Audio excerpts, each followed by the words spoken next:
இயேசுவே உம்மை ஆராதனை செய்து பாடி போற்றுவோம். வழியும் நீரே, சத்தியம் நீரே, ஜீவனும் இயேசுவே உம்மை ஆராதனை செய்து பாடி போற்றுவோம். ஆராதனை ஆராதனை ஆராதனை இயேசுவே. ஆமென். ஆராதனை ஆராதனை ஆராதனை இயேசுவே. வழியும் நீரே, சத்தியம் நீரே, ஜீவனும் இயேசுவே உம்மை ஆராதனை செய்து பாடி போற்றுவோம்.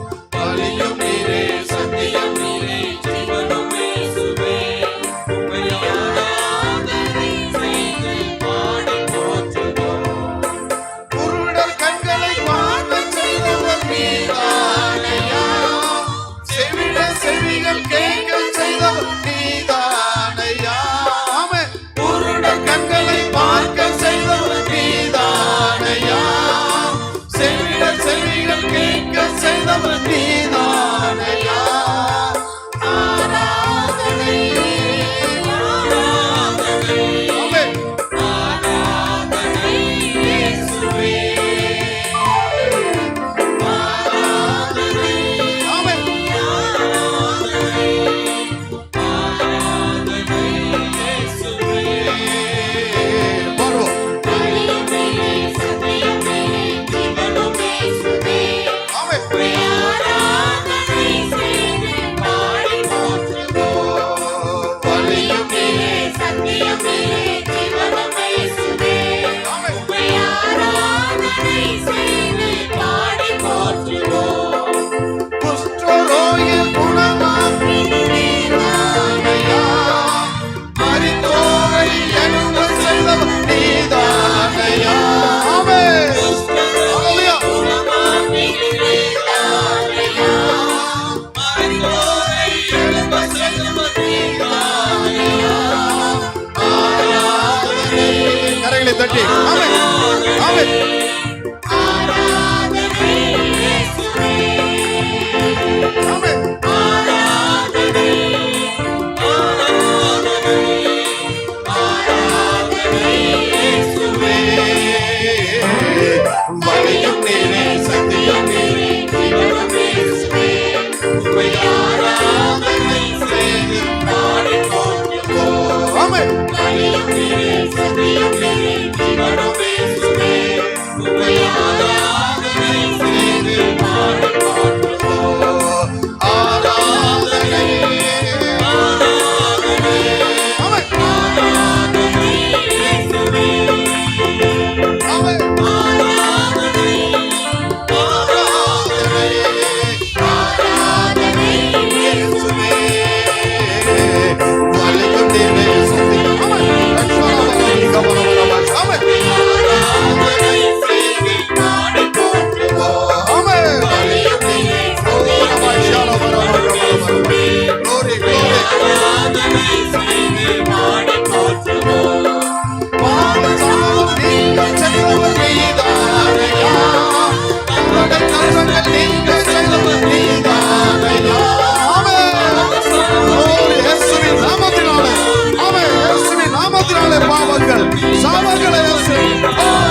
சாபங்கள் பாவங்கள் ஆமென் ஆமென்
நாங்கள் ஆராதிக்கிற தேவன் எங்களை விடுவிக்க வல்லவரா இருக்கிறார். கரங்களை தட்டி தேவனை மகிமைப்படுத்துவோம். நீ ஆராதிக்கிற தேவன் உன்னை விடுவிக்க வல்லவரா இருக்கிறார், உன்னை தப்பிவிக்க வல்லவரா இருக்கிறார். ஹல்லேலூயா ஹல்லேலூயா.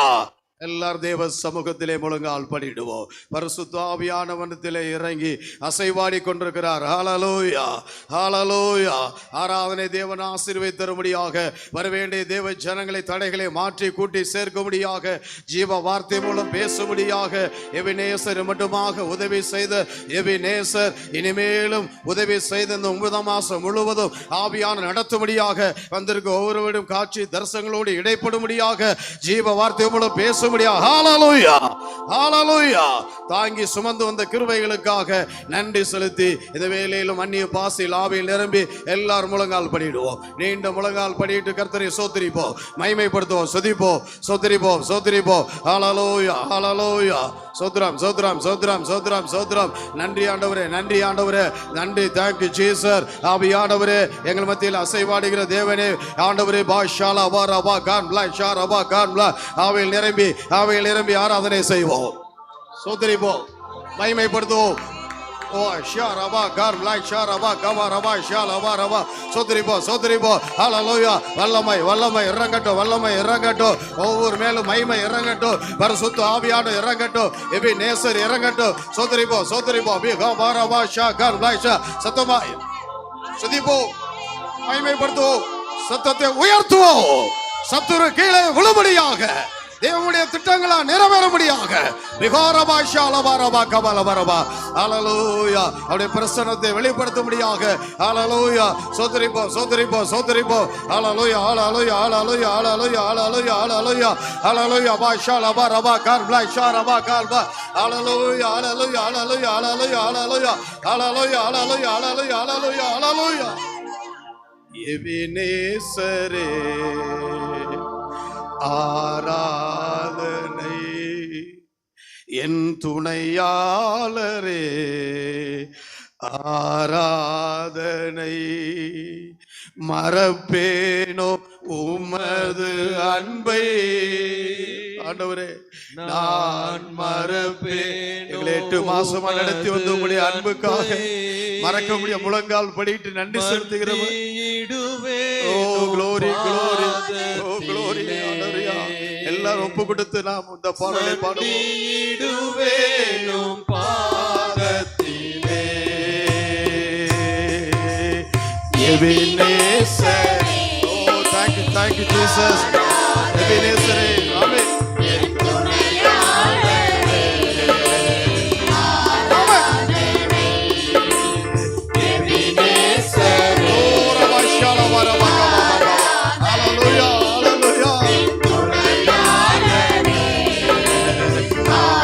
இம்மட்டுமாய் உதவி செய்த தேவன். ஆமென்.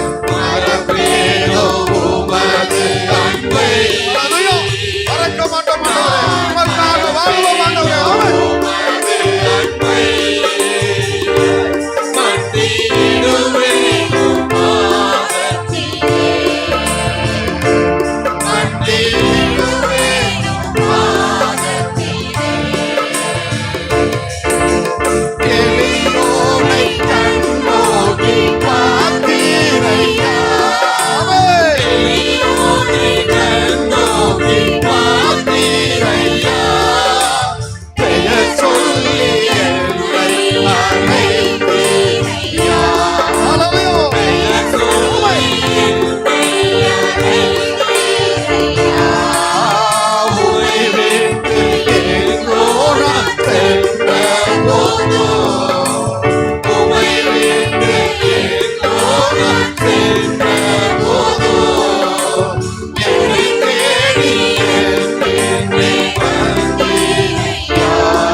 கனிவாக என்னை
ஆண்டவரே எளியோர்களை கண்ணோக்கி பார்த்து உடைந்த நேரத்திலும் ஆண்டவரே சோர்ந்து போன நேரத்தில் உம்முடைய கிருபை எங்களை தாங்கியது. உம்முடைய கிருபை எங்களை தாங்கியபடியா உமக்கு நன்றி ராஜா. ஹல்லேலூயா. 8 மாத காலமாக எங்களை தாங்கி சுமந்து நடத்தினீர். 9ஆம் மாதத்தில் வந்திருக்கிறோம். ஆவியானவரே எங்களை ஆள்கொள்ளும். உம்முடைய பரிசுத்தம், உம்முடைய உண்மை, உம்முடைய நீதி எங்களை கர்த்தா விளங்கட்டும். உம்முடைய ஆசீர்வாதம் விளங்கட்டும் ராஜா. தேவ சபையிலே நீ எழுந்தருளி இருக்கிறீர். ஹல்லேலூயா, ஹல்லேலூயா, ஹல்லேலூயா. எபேனேசர் உனக்கு உதவி செய்ய வெளிப்பட்டிருக்கிறார். தேவஜனமே உன்னை உடைத்து ஒப்பு கூட ஒரு விசை ஒரு வாழ்க்கையிலே புதிய மாதத்தின் முதல் வாரத்தில் வந்திருக்கிற தேவஜனமே, உடைய குறைகள் குற்றங்களாம் நீ அறிக்கை சேர்ந்த எபினேசருடைய உதவியை இந்த 9ஆம் மாதத்தில் நீயும் உன்னுடைய பிள்ளைகளும் குடும்பமும் ஊழிய பாதைகளும் ஊழியர்களை நீ காண்பீர்கள். ஹல்லேலூயா, ஹல்லேலூயா. எல்லாரும் முழங்கால் படியிட்டு கர்த்தருக்கு மறுபடியுமாய் சோதரித்து ஆராதனை செய்வோம், அவரை துதிப்போம். எபினேசரே, மட்டுமாய் நடத்தி வந்த தேவனே, சுகம் கொடுத்தீர், பலன் கொடுத்தீர். ஆண்டவரே, எங்களை ஆசீர்வதித்தீர். சோத்ரம் சோத்ரம் சோத்ரம். மட்டுமாக எங்களை வழி நடத்தினீர், தேவைகளை சந்தித்தீர், ஊழிய பாதையில் வெக்கப்பட்டு போகாதபடி எங்களை நடத்தினீர். சோதரிப்போம் சோதரிப்போம். ஹல்லேலூயா, ஹல்லேலூயா, ஹல்லேலூயா. சோத்ரம் சோத்ரம் சோத்ரம். Ihoraba shalava raba kan blaishar. Ihoraba kan blaishar. Hallelujah, hallelujah, hallelujah, hallelujah. Sodribo, sodribo, sodribo, sodribo, sodribo, sudibo. Hallelujah, hallelujah, hallelujah, hallelujah. Ihoraba shakan blaishar raba kan. நன்றி நன்றி நன்றி நன்றி நன்றி ஆண்டவரே. ஹல்லேலூயா, ஹல்லேலூயா, ஹல்லேலூயா, ஹல்லேலூயா. ஜனங்களை அழைத்து வாரும், தடைகளை மாற்றும் ஆண்டவரே. முதல் வாரத்திலே உம்முடைய வார்த்தை வெளிப்படட்டும். சோத்ரம் சோத்ரம் சோத்ரம் சோத்ரம். உடைத்து எங்களை ஒப்படைக்கிறோம். ஹல்லேலூயா, ஹல்லேலூயா. விகாரபா ஷாகால் பிளாய் ஷாரபா. ஹல்லேலூயா, ஹல்லேலூயா, ஹல்லேலூயா, ஹல்லேலூயா, ஹல்லேலூயா, ஹல்லேலூயா, ஹல்லேலூயா. ஆமென். தேவப்பட்டவர்கள் சகோதர ஒருவரும் சகோதரி ஒருவருமாய் தேவன் இந்த பரிசுத்த ஆராதனை ஆசீர்வதித்தருமாய் பாடல் வேளையிலே மகிமையாய் வெளிப்பட்ட எபினேசர் இம்மானுவேலாக நம்மை நடத்தும்படியாக, தடைகளை மாற்றி தேவ ஜனங்களை அழைத்து சேர்க்கும்படியாக, புதிய ஆத்துமாக்களை கூட்டி வரும்படியாக, தேவனுடைய சமூகத்தின் நல்ல சாட்சியில் எழுப்பி தரும்படியாக, ஜீவ வார்த்தை மூலம் பேசும்படியாக இந்த வேளையிலும் தேவப்பட்ட கர்த்தருடைய சகோதர ஒருவரும் சகோதரியும் ஜெபித்து இறை ஆசீர்வாதத்தை அடைந்து வரலாம். ஜெபிக்கலாம்.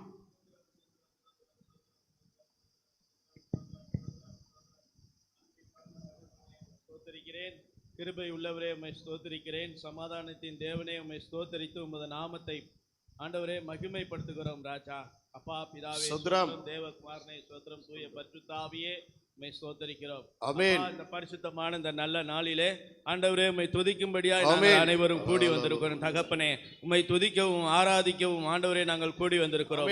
எங்களை வெறுமையாக்காதபடி இன்னும் அதிகமாக ஜெப ஆவியை எங்கள் மேலே ஊற்றும்படியாய், பரிசுத்த ஆவியை எங்கள் மேலே ஊற்றும்படியாய் ஜெபம் பண்ணுகிறோம். தகப்பனே, அப்பா, இந்த பரிசுத்த நல்ல நாளுக்காக நன்றி அப்பா. ஸ்தோத்திரிக்கிறேன் ஸ்தோத்திரிக்கிறேன் ஸ்தோத்திரிக்கிறேன் ஸ்தோத்திரிக்கிறேன். இன்னும் ஆண்டவரே அப்பா ஸ்தோத்திரம் கர்த்தாவே, ஆத்துமாக்களை அழைத்து வரும்படியாய் ஜெபம் பண்ணுகிறேன். தகப்பனே, அப்பா, இன்னும் வர வேண்டிய தேவ ஜனங்களை கூட்டி சேர்க்கும்படியாய் ஜெபம் பண்ணுகிறேன். தகப்பனே, இந்த ஆராதனை வேளையிலும் ஆண்டவரே உம்மை ஸ்தோத்திரிக்கிறேன் கர்த்தாவே. அப்பா, கடந்த நாட்களிலே எங்களை கண்மணி போல பாதுகாத்து எல்லாவித ஆபத்து விபத்துகளுக்கும் நாச மோசங்களுக்கும் நீக்கலாக்கி ரட்சித்து சமாதானத்தின் பாதையில எங்களை ஆண்டவரே மகிழ செய்த தேவன், வருகிற ஆண்டவரே இந்த வாரத்திலும் கூட எங்களை ஆண்டவரே அப்படியாக அதிகமாக எங்களை ஆசீர்வதித்து எங்களை மகிழ்விக்கும்படியாய் உம்மை ஸ்தோத்திரிக்கிறோம் கர்த்தாவே. அப்படியாக ஆண்டவரே இந்த நாளுக்காக நன்றி செலுத்துகிறோம். ஆண்டவரே அப்பா, இந்த நாங்கள் கூடி வந்திருக்கிற காரணங்களை நீர் அறிந்திருக்கிறீர். உம்மை ஆராதிக்கும்படியாய் துதிக்கும்படியாய் நாங்கள் ஸ்தோத்திரிக்கிறோம் கர்த்தாவே. அப்பா, செய்தி கொடுக்கிற தாசனை ஆசீர்வதிக்கும்படியாய் ஜெபம் பண்ணுகிறோம். அப்பா, ஸ்தோத்திரிக்கிறோம் ஸ்தோத்திரிக்கிறோம். அவர் வாயிலிருந்து வருகிற ஆண்டவரே அப்பா ஸ்தோத்திரம் கர்த்தாவே, ஸ்தோத்திரம் கர்த்தாவே, இந்த மன்னாவை ஆசீர்வதிக்கும்படியாய் ஜெபம் பண்ணுகிறோம். தகப்பனே, எங்கள் ஒவ்வொருவருக்கும் ஆண்டவரே அந்த ஆசீர்வாதத்தை தந்து அந்த மன்னாவை நாங்கள் புசித்து இன்னும் ஆண்டவரே திருப்தி அடைய, இன்னும் மகிழ்ச்சி அடைய, இன்னும் சமாதானத்துக்குள்ளாக நாங்கள் செல்ல, இன்னும் ஆண்டவரே விசுவாசத்துக்குள்ளாக செல்ல தேவ ஆவியானவர் கிருபை செய்யும்படியாய் ஜெபம் பண்ணுகிறோம். தகப்பனே, பாடல் வேளையில நீர் இறங்கினதற்காக ஸ்தோத்திரம். ஆண்டவரே, பிரசங்க வேளையிலும் ஆண்டவரே நீர் இறங்கி ஒவ்வொருவரையும் ரட்சிக்கும்படியாய் ஜெபம் பண்ணுகிறோம். தகப்பனே, அப்பா, நீர் தொடுகிறதை ஒவ்வொருவரும் உணரும்படியாய் ஜெபிக்கிறோம். விசேஷித்தமாக வாலிப பிள்ளைகளை ஆசீர்வதிக்கும்படியாய் ஜெபம் பண்ணுகிறோம். சிறு பிள்ளைகளை ஆசீர்வதிக்கும்படியாய் ஜெபிக்கிறோம். முதியோர்களை ஆசீர்வதிக்கும்படியாய் ஜெபம் பண்ணுகிறோம். தகப்பனே, அவர்களுக்கு ஆயுசு நாட்களை கூட்டி கொடுத்து அவர்களுடைய ஆசீர்வாதம் இன்னும் அதிகமாக எங்களுக்கு கிடைக்க, தேவ ஞானம் கிடைக்க தேவ ஆவியானவர் கிருபை செய்யும்படியாய் ஜெபிக்கிறோம். அப்படியாக பரிசுத்தவான்கள் ஒவ்வொருவரையும் ஆசீர்வதித்து அவர்கள் ஆண்டவரே அப்பா ஸ்தோத்திரம் கர்த்தாவே நல்ல ஆலோசனையிலே நாங்கள் இன்னும் அதிகமாக நடக்கப்பட, இன்னும் ஆசீர்வாதத்தை பெற்றுக்கொள்ள, இன்னும் தேவ ஞானத்தை பெற்றுக்கொள்ள எங்களுக்கு அவர்கள் மூலியமா இன்னும் ஞானத்தை போதிக்கும்படியாய், விசுவாசத்தை இன்னும் அவர்கள் மூலம் அதிகரிக்கும்படியாய், ஜெப வாழ்வை அதிகரிக்கும்படியாய் ஸ்தோத்திரிக்கிறோம் கர்த்தாவே. அப்பா, இந்த வார்த்தைகளை கேட்கும் பொழுது எங்களுடைய துக்கங்கள் அன்புள்ள ஆண்டவரே சந்தோஷம் சந்தோஷமாக மாறும்படியாய் சுபம் பண்ணுகிறோம். இந்த வார்த்தை ஆண்டவரே ஒவ்வொருத்தரும் உள்ளத்திலும் கேட்கப்படும் பொழுது ஒவ்வொருடத்திலே இருக்கிற கலக்கங்கள் நீங்கும்படியாய் ஜெபிக்கிறோம். வியாதிகள் நீங்கும்படியாய் ஜெபிக்கிறோம். ஆண்டவரே அப்பா சோத்திரம் கர்த்தாவே சோத்திரிக்கிறோம் சோத்திரிக்கிறோம் சோத்திரம் சோத்திரம் சோத்திரம் சோத்திரம் சோத்திரம் ஆண்டவரே அப்பா கிருபை தாரும் வல்லமை தாரும். இன்னும் ஆண்டவரே அப்பா கிளை சபைகளை ஆசீர்வதியும். ஆங்காங்கே நடக்கிற ஆண்டவரே ஊழியங்களை ஆசீர்வதித்து ஆண்டவரே தேவ வல்லமை நாங்கள் தரித்து கொள்ள தேவ ஆவியானவர் கிருபை செய்யும்படியாய் இயேசுவின் நாமத்திலே ஜெபிக்கிறேன் ஜெபங்களும் ஜீவனுள்ள நல்ல பிதாவே ஆமென். ஹalleluya ஹalleluya. சகோதரிமார் ஜெபம் பண்ணுங்க.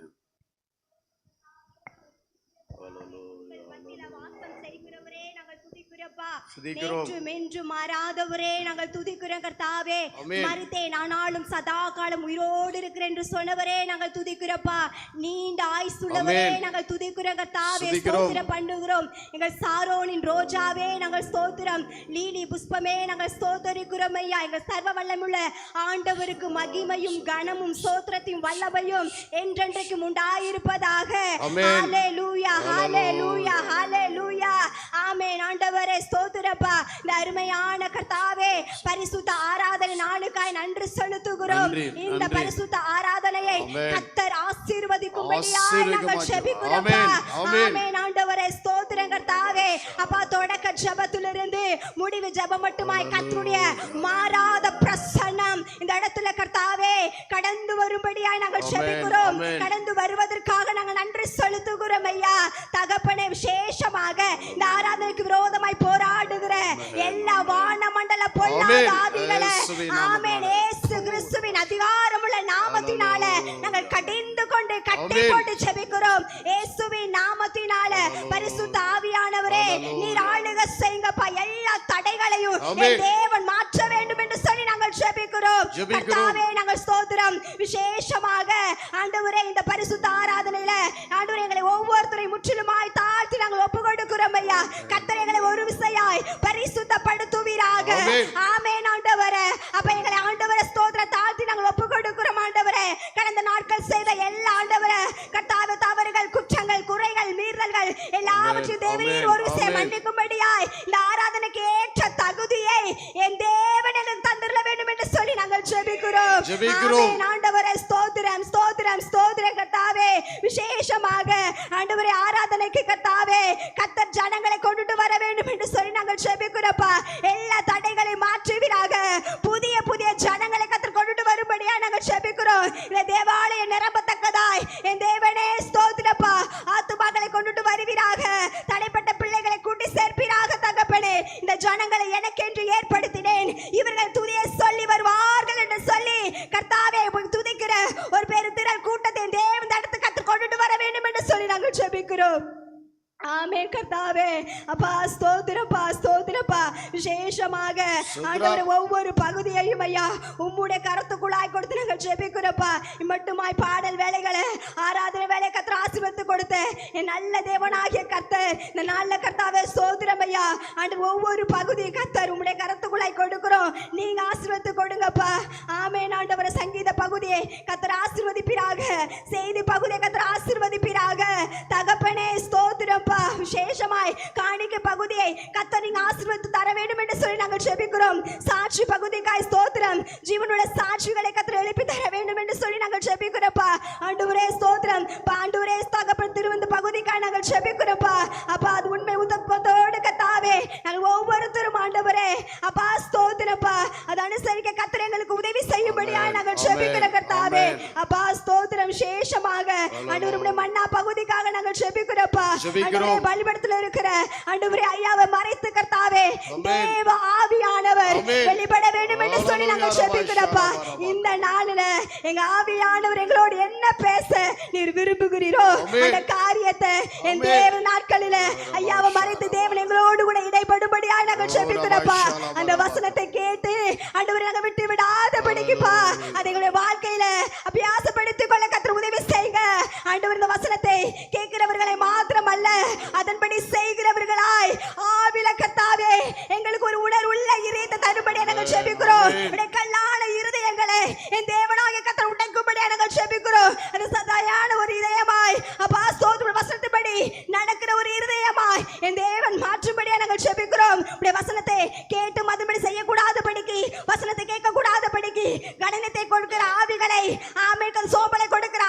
ஆவிகளை ஆமென் நிர்விசனங்களை கொடுக்கிற ஆவிகளை வசனங்களை எங்களுக்குள்ள செல்லக்கூடாது தடைப்படுகிற எல்லா வானமண்டல பொல்லாத ஆவிகள் எல்லா விக்கிரக ஆவிகள் எல்லா துரைத்தனத்தின் ஆவிகளை நசரேயனாகிய இயேசு கிறிஸ்துவின் நாமத்தினால நாங்கள் கடிந்து கட்டி போடுகிறோம்.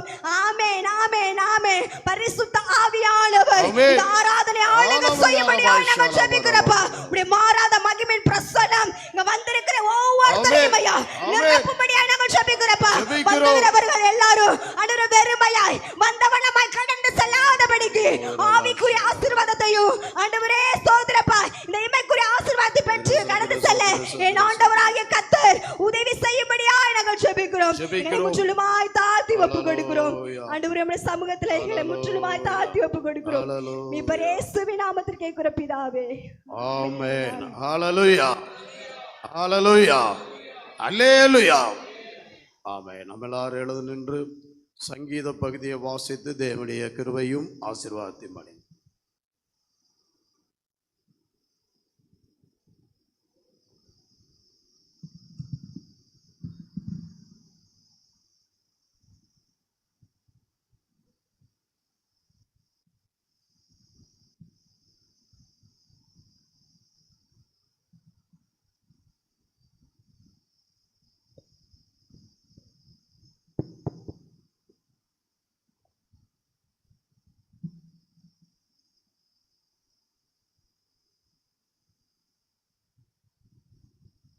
கர்த்தருக்கு ஸ்தோத்திரம். ஹalleluya. எல்லாரும் நாம் வேதாகமத்தை எடுத்து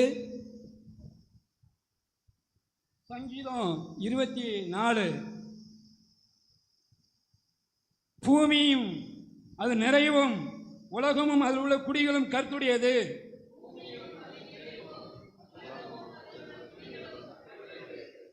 அவரே அதை கடலுக்கு மேலாக அஸ்திவாரப்படுத்தி அதை நதிகளுக்கு மேலாக ஸ்தாபித்தார்.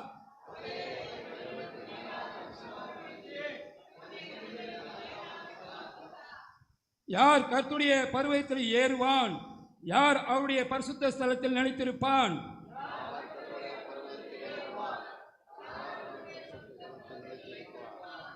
கைகளில் சுத்தம் உள்ளவனும் இருதயத்தில் மாசு இல்லாதவனுமாய் இருந்து தன் ஆத்துமாவை மாயைக்கு ஒப்புக்கொடாமலும் கபடா ஆணையிடாமலும் இருக்கிறவனே.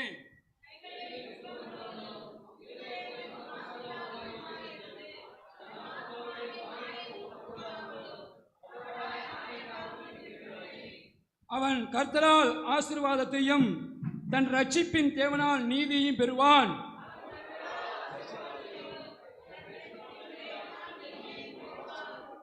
இதுவே அவரை தேடி விசாரித்து அவருடைய சமூகத்தை நாடுகிற யாக்கோப்பு என்னும் சந்ததி.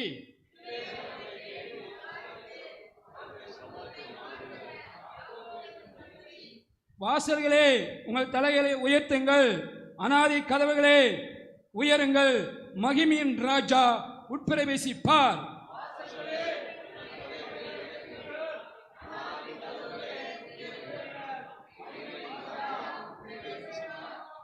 யார் இந்த மகிமையின் ராஜா? அவர் வல்லமையும் பராக்கிரமும் உள்ள கர்த்தர். அவர் யுத்தத்தில் பராக்கிரமும் உள்ள கர்த்தராமே.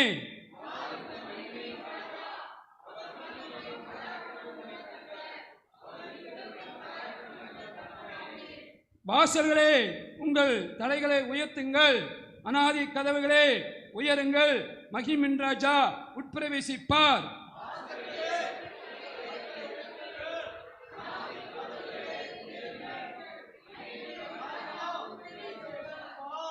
யார் இந்த மகிமையின் ராஜா? அவர் சேனையின் கர்த்தரானவர், அவரே மகிமையின் ராஜா.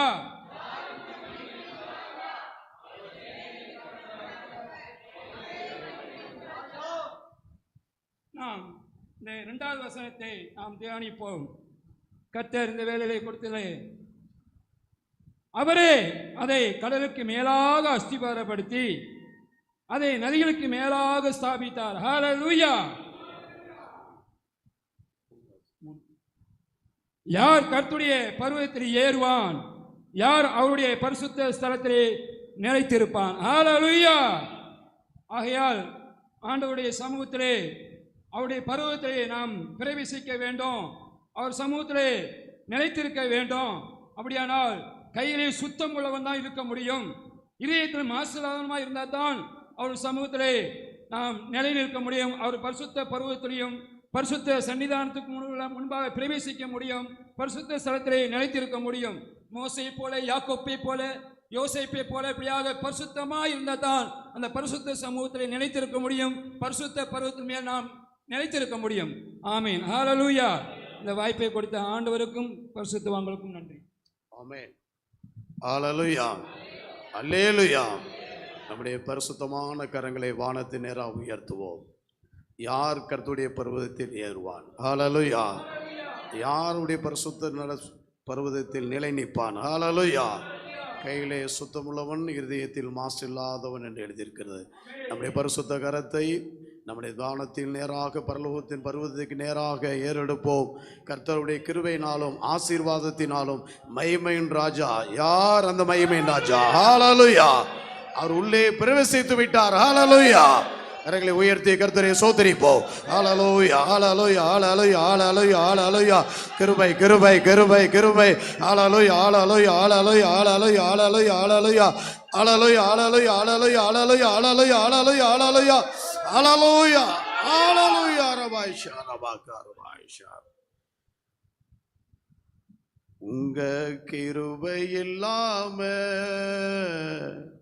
வாழ தெரியாதையா, உங்க கிருபை இல்லாம முடியாதையா. நான் நிற்பதோ உங்க கிருபைதான், நான் நிலைப்பதோ இயேசுவே கிருபைதான், நான் நிற்பதோ நிலைப்பதோ இயேசுவே உங்க கிருபைதானப்பா. ஆமென். நிற்பதோ நிலைப்பதோ உங்க கிருபைதானப்பா. உங்க கிருபை இல்லாம வாழ முடியாதையா, உங்க கிருபை இல்லாம வாழ தெரியாதையா. காலை எழுந்தவுடன் புது கிருபை தாங்குது. ஆமென். முழுவதும் மகிழ்ச்சிக்குள்ளே நடக்குது. ஹல்லேலூயா. ஆமென். புதிய கிருபை, புதிய வல்லமை, புதிய ஆசீர்வாதம் முழுவதும் மகிழ்ச்சிக்குள்ளே நடக்குது. நிர்மூலமாகாமலே இதுவரை காத்தீரையா, பலவீன நேரங்களில் ஆமென், ஆமென். உம் கிருபை தாங்கினதையா, என் கரமும் என் கோட்டை, உயர்ந்த அடைக்கலம் நீரே. ஆமென்.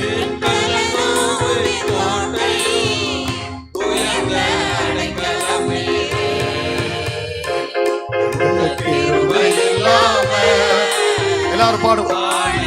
ஆண்டவரே உங்க கிருபை இல்லாம எங்களால் வாழ முடியாத ஆண்டவரே, வாழ தெரியாத ஆண்டவரே ஒப்பு கொடுக்கிறோம்.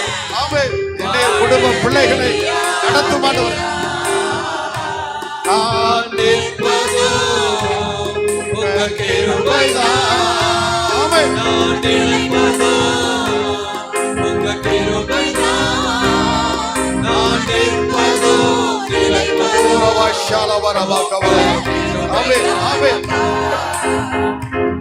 நான் நிற்பதோ நிலைப்பதோ உங்க கிருபைதான், உங்க கிருபை இல்லாம வாழ முடியாதையா,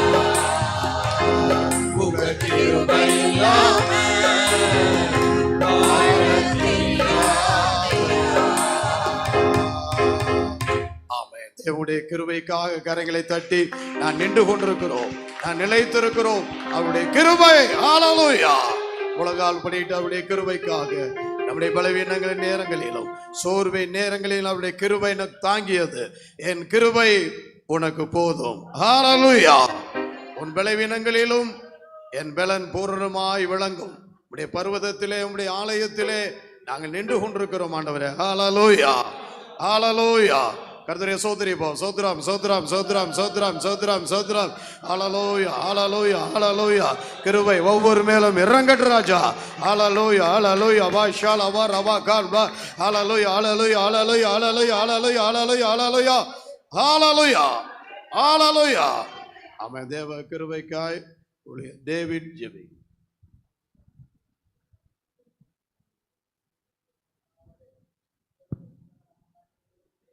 கிருபையா இருக்கிறபடினாலே நாங்கள் ஸ்தோத்திரம் பண்ணுகிறோம், ஸ்தோத்திரம் பண்ணுகிறோம், ஸ்தோத்திரம் பண்ணுகிறோம். ஹalleluya ஹalleluya ஹalleluya ஹalleluya.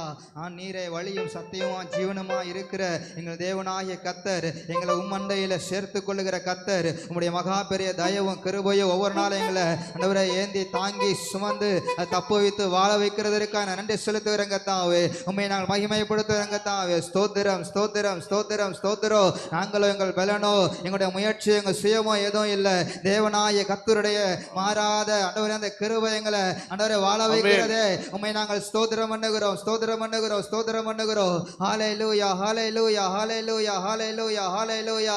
ஆண்டவரே உம்மை நாங்கள் ஸ்தோத்திரம் பண்ணுகிறோம் கர்த்தாவே. இந்த மாதம் முழுவதும் ஆண்டவரே இந்த மாதம் தொடங்கி முதலாவது வாரத்துல தேவனாய கர்த்தருடைய கிருபை மாத்திரம் நடத்தி வந்திருக்கு.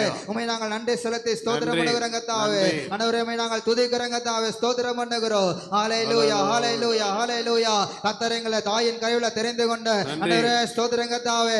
அந்த நிமிஷத்துல இருந்து இந்த நிமிஷம் வரை உம்முடைய மாறாத கிருபை எங்களை அதை சுமப்பதற்காக நாங்கள் நன்றி செலுத்துகிறோம், ஸ்தோத்திரம் பண்ணுகிறோம். ஹalleluya ஹalleluya ஹalleluya ஹalleluya. உம்மை நாங்கள் ஸ்தோத்திரித்து மகிமைப்படுத்துகிறோம் கர்த்தாவே. ஹalleluya. ஆண்டவரே உம்முடைய ஆண்டவரே மாறாத ஆண்டவரே அந்த கிருபையினால தயவுனால ஆண்டவரே எங்க மேல வைத்த இரக்கத்தினால ஆண்டவரே உம்முடைய பரிசுத்த ரத்தம் எங்களை ஆண்டவரே ரத்தத்தினால கழுவி சுத்திகரித்து இந்த நாள் ஆண்டவரே உம்முடைய ஆண்டவரே கிருபாசன தண்டையில கொண்டு வந்தீரே. உம்மை நாங்கள் ஸ்தோத்திரம் பண்ணி மகிமைப்படுத்துகிறோம் கர்த்தாவே. ஆண்டவரே நாங்கள் அல்ல, எங்களால் அல்ல ஆண்டவரே, எங்க நீதியினால் அல்ல, உம்முடைய கிருபையினால் எங்களை அழைத்து நாங்கள் ஸ்தோத்திரம் பண்ணி மகிமைப்படுத்துகிறோம் கர்த்தாவே. இன்னும் உங்க கிருபை எங்களை தாங்கட்டும், இன்னும் உங்க மாறாத பிரசவங்களை நடத்தட்டும் ஆண்டவரே. யாரும் பர்வதத்துல ஏறும் வசனத்தின்படியா பர்வதத்துல ஏறத்தக்கதான உங்க பெரிய மாறாத கிருபைகளை நடத்தி சொல்ல முடியாது எங்களை ஒப்பு கொடுக்கிறோம் கர்த்தாவே. உங்க நாமத்துக்கு மாத்திரம் மகிமை செலுத்துகிறோம். நீங்க மாத்திரம் மகிமைப்படுங்க. இயேசுவின் நாமத்தில் ஜெபிக்கிறோம் பிதாவே. ஆமென் ஆமென். ஹalleluya. சத்தமா அல்லேலூயா ஹalleluya. ஆமென். இப்போ ஒரு பாடலை பாடி நாம் கர்த்தருடைய செய்தி நேராய் கடன் செல்ல நமக்கு ஆவியான உதவி செய்வராக.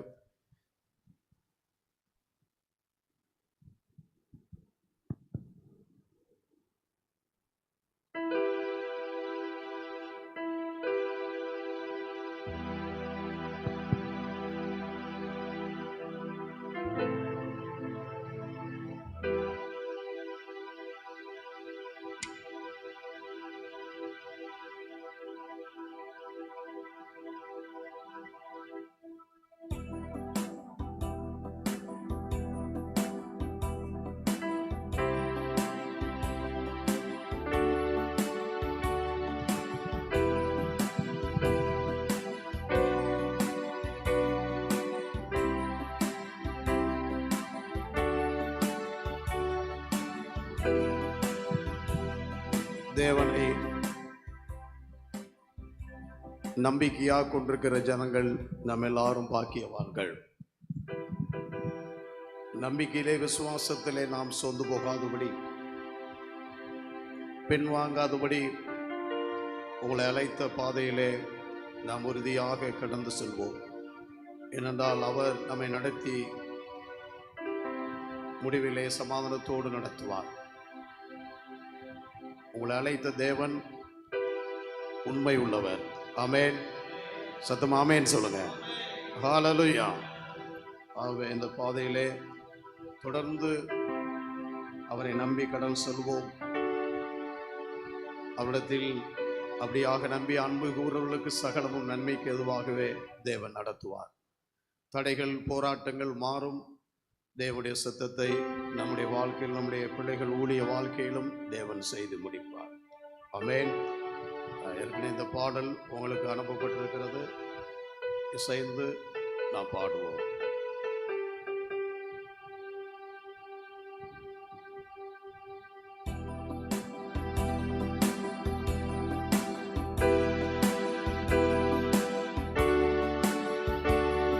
கரங்களை தட்டி எல்லாரும் ஆமென்.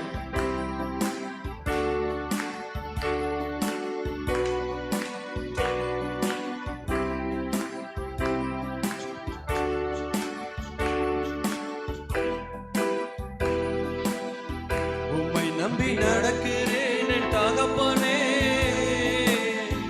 உங்க பாதை நன்மை என்று நம்புகிறேன். ஆமென். உம்மை நம்பி நடக்கிறேன் என் இயேசுவே,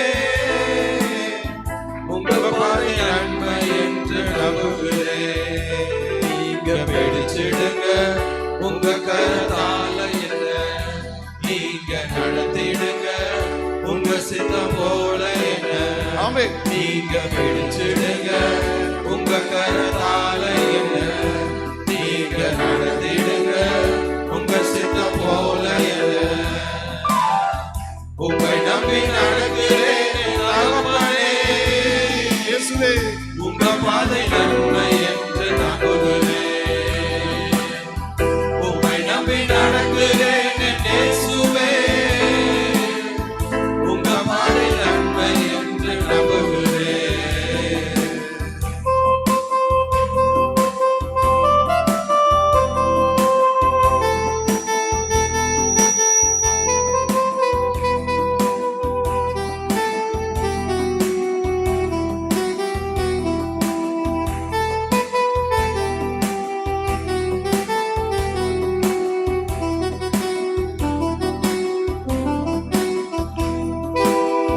தண்ணீரை கடந்தாலும் என்னோடு இருக்கின்றேன், அக்கினியில் நடந்தாலும் வெந்து போக விட மாட்டேன். ஆமென். தண்ணீரை கடந்தாலும் என்னோடு இருக்கின்றேன், அக்கினியில் நடந்தாலும் வெந்து போக விட மாட்டேன். செழிப்பான இடத்திலே என்னை கொண்டு வந்திடுவேன், செழிப்பான இடத்திலே என்னை கொண்டு வந்திடுவேன்.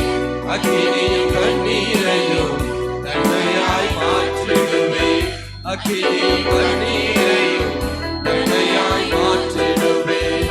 உம்மை நம்பி நடக்கிறேன் என் தகப்பனே, இயேசுவே உங்க பாதை நன்மை என்று நம்புகிறேன். உம்மை நம்பி நடக்கிறேன் என் இயேசுவே, உங்க பாதை நன்மை என்று நம்புகிறேன்.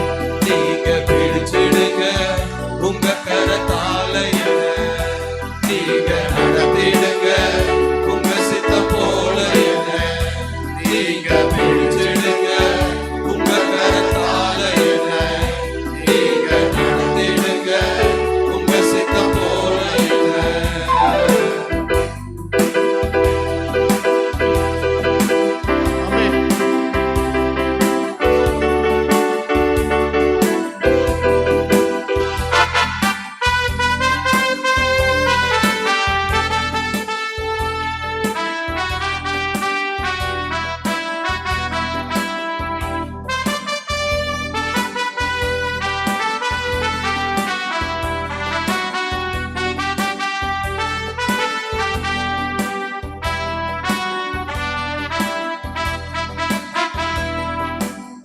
அறியாத வழிகளிலே என்னை நீர் நடத்துகிறீர், புரியாத பாதைகளை எனக்கு முன்வைத்துள்ளீர். அறியாத வழிகளிலே என்னை நீர் நடத்துகிறீர், புரியாத பாதைகளை எனக்கு முன்வைத்துள்ளீர். இருளை வெளிச்சமாய் என் முன்னே மாற்றிடுவீர், இருளை வெளிச்சமாய் என் முன்னே மாற்றிடுவீர். தீமையை நன்மையாய் எனக்காய் மாற்றிடுவீர், ஆமென். தீமையை நன்மையாய் எனக்காய் மாற்றிடுவீர். உம்மை நம்பி நடக்கிறேன் என் தகப்பனே, உங்க பாதை நன்மை என்று நம்புகிறேன். உம்மை நம்பி நடக்கிறேன் இயேசுவே, உங்க பாதை நன்மை என்று நம்புகிறேன். நீங்க பிடிச்சிடுங்க உங்க கரத்தால என்ன, நீங்க நடத்திடுங்க உங்க சித்தம் போல என்ன. நீங்க பிடிச்சிடுங்க உங்க கர நடத்திடுங்க உங்க சித்தம் போல என்ன உம்மை நம்பி நடக்கிறேன் தகப்பனே உங்க பாதை நன்மை என்று நம்புகிறேன் உம்மை நம்பி நடக்கிறேன் இயேசுவே உங்க பாதை நன்மை என்று நம்புகிறேன் உம்மை நம்பி நடக்கிறேன் தகப்பனே இயேசுவே உங்க பாதை நன்மை என்று நம்புகிறேன் உம்மை நம்பி நடக்கிறேன் இயேசுவே உங்க பாதை நன்மை என்று நம்புகிறேன் உங்க பாதை நன்மை என்று நம்புகிறேன் உங்க பாதை நன்மை என்று நம்புகிறேன். ஆமென். கரங்களை தட்டி நல்ல பாடலுக்காக தேவனை அவரை நம்பி நடப்போம். அவருடைய சுத்தப்புறார் நம்மை கரமுடித்து நடத்த சபையை இத்தனை ஆண்டுகளாக கர்த்தர் பாதுகாத்து பராமரித்து போஷித்து வல்நேற்ற தயவுக்காக கர்த்தரை துதிப்போம். இந்த 2025ஆம் ஆண்டிலும் கடந்த 8 மாதங்களாக தேவனாய் கர்த்தர் நம்மை பாதுகாத்து இந்த 9வது மாதத்திலும் பிரவேசிக்க செய்து அவருடைய கிருபையை பார்க்கும்படியாக அவருடைய கிருபையை நாம் அனுபவிக்கும்படியாக கொடுத்த இரக்கத்துக்காக தயவுக்காக அவரை துதிப்போம் சோத்தரிப்போம். ஏனென்றால் 1991ஆம் ஆண்டு மே மாதத்திலே திருவிக்கா திரு சபை இருக்கும் பொழுது எனக்கு ஒரு வெளிப்படுத்தல் உண்டானது. ஏனால் அப்பொழுது அந்த சபையை மிகுந்த நெருக்கத்தில் காணப்பட்டது. ஆனாலும் அப்பொழுது ஆண்டவர் ஒரு வெளிப்படுத்தல் கொடுத்தார். இந்த திருச்சி மாவட்டம் முழுவதும் அநேக இடங்களிலே சபைகள் உண்டாகும் என்று ஒரு வெளிப்படுத்தல் உண்டானது. ஆனால் அப்பொழுது அந்த சபையிலே ஒரு பாட்டு ஆவிக்குள்ளா நிரம்பி பாடினாலே பக்கத்து வீட்டு அம்மா அவர்கள் சண்டைக்கு வந்து விடுவார்கள். ஆனால் அப்பொழுது நெருக்கமாக காணப்பட்ட சூழ்நிலையிலும் ஆண்டவர் இந்த சபையை குறித்து ஒரு சித்தம் வைத்திருந்தார். சபையை குறித்து ஆண்டவர் திட்டம் வைத்திருந்தார். திருச்சி மாவட்டம் முழுவதும் அநேக கிளை சபைகள் ஸ்தாபிக்க வேண்டும் என்று தேவனாய் கர்த்தர் ஒரு அனாதி நோக்கத்தை வைத்திருந்தார் என்று அறிந்து கொண்டேன். அது அவ்விதமாகவே தேவனாய் கர்த்தரின் நாட்களிலும் அதை நம்முடைய கண்கள் காணும்படியாக அநேக கிளை சபைகள் எழும்பும்படியாக கர்த்தர் கிருபை செய்திருக்கார். அதற்காக கர்த்தரை நன்றியோடு துதிப்போம் சோத்தரிப்போம். அல்லேலூயா. தேவனாய் கர்த்தர் தாமே இந்த வேளையிலும் திருச்சி சபையாருக்கு கொடுக்கும் வார்த்தையானது மத்தேயு எழுதின சுவிசேஷம் 3ஆம் அதிகாரம் 8ஆம் வசனம் 9ஆம் வசனம். மத்தேயு 3ஆம் அதிகாரம் 8ஆம் வசனம் 9ஆம் வசனம். மனம் திரும்புதலுக்கு ஏற்ற கனிகளை கொடுங்கள். மனம் திரும்புதலுக்கு ஏற்ற கனிகளை கொடுங்கள். ஆபிரகாம் எங்களுக்கு தகப்பன் என்று உங்களுக்குள்ளே சொல்லிக்கொள்ள நினையாதிருங்கள். ஆபிரகாம் எங்களுக்கு தகப்பன் என்று உங்களுக்குள்ளே சொல்லிக்கொள்ள நினையாதிருங்கள். தேவன் இந்த கல்லுகளினாலே ஆபிரகாமுக்கு பிள்ளைகளை உண்டு பண்ண வல்லவராய் இருக்கிறார் என்று உங்களுக்கு சொல்லுகிறேன்.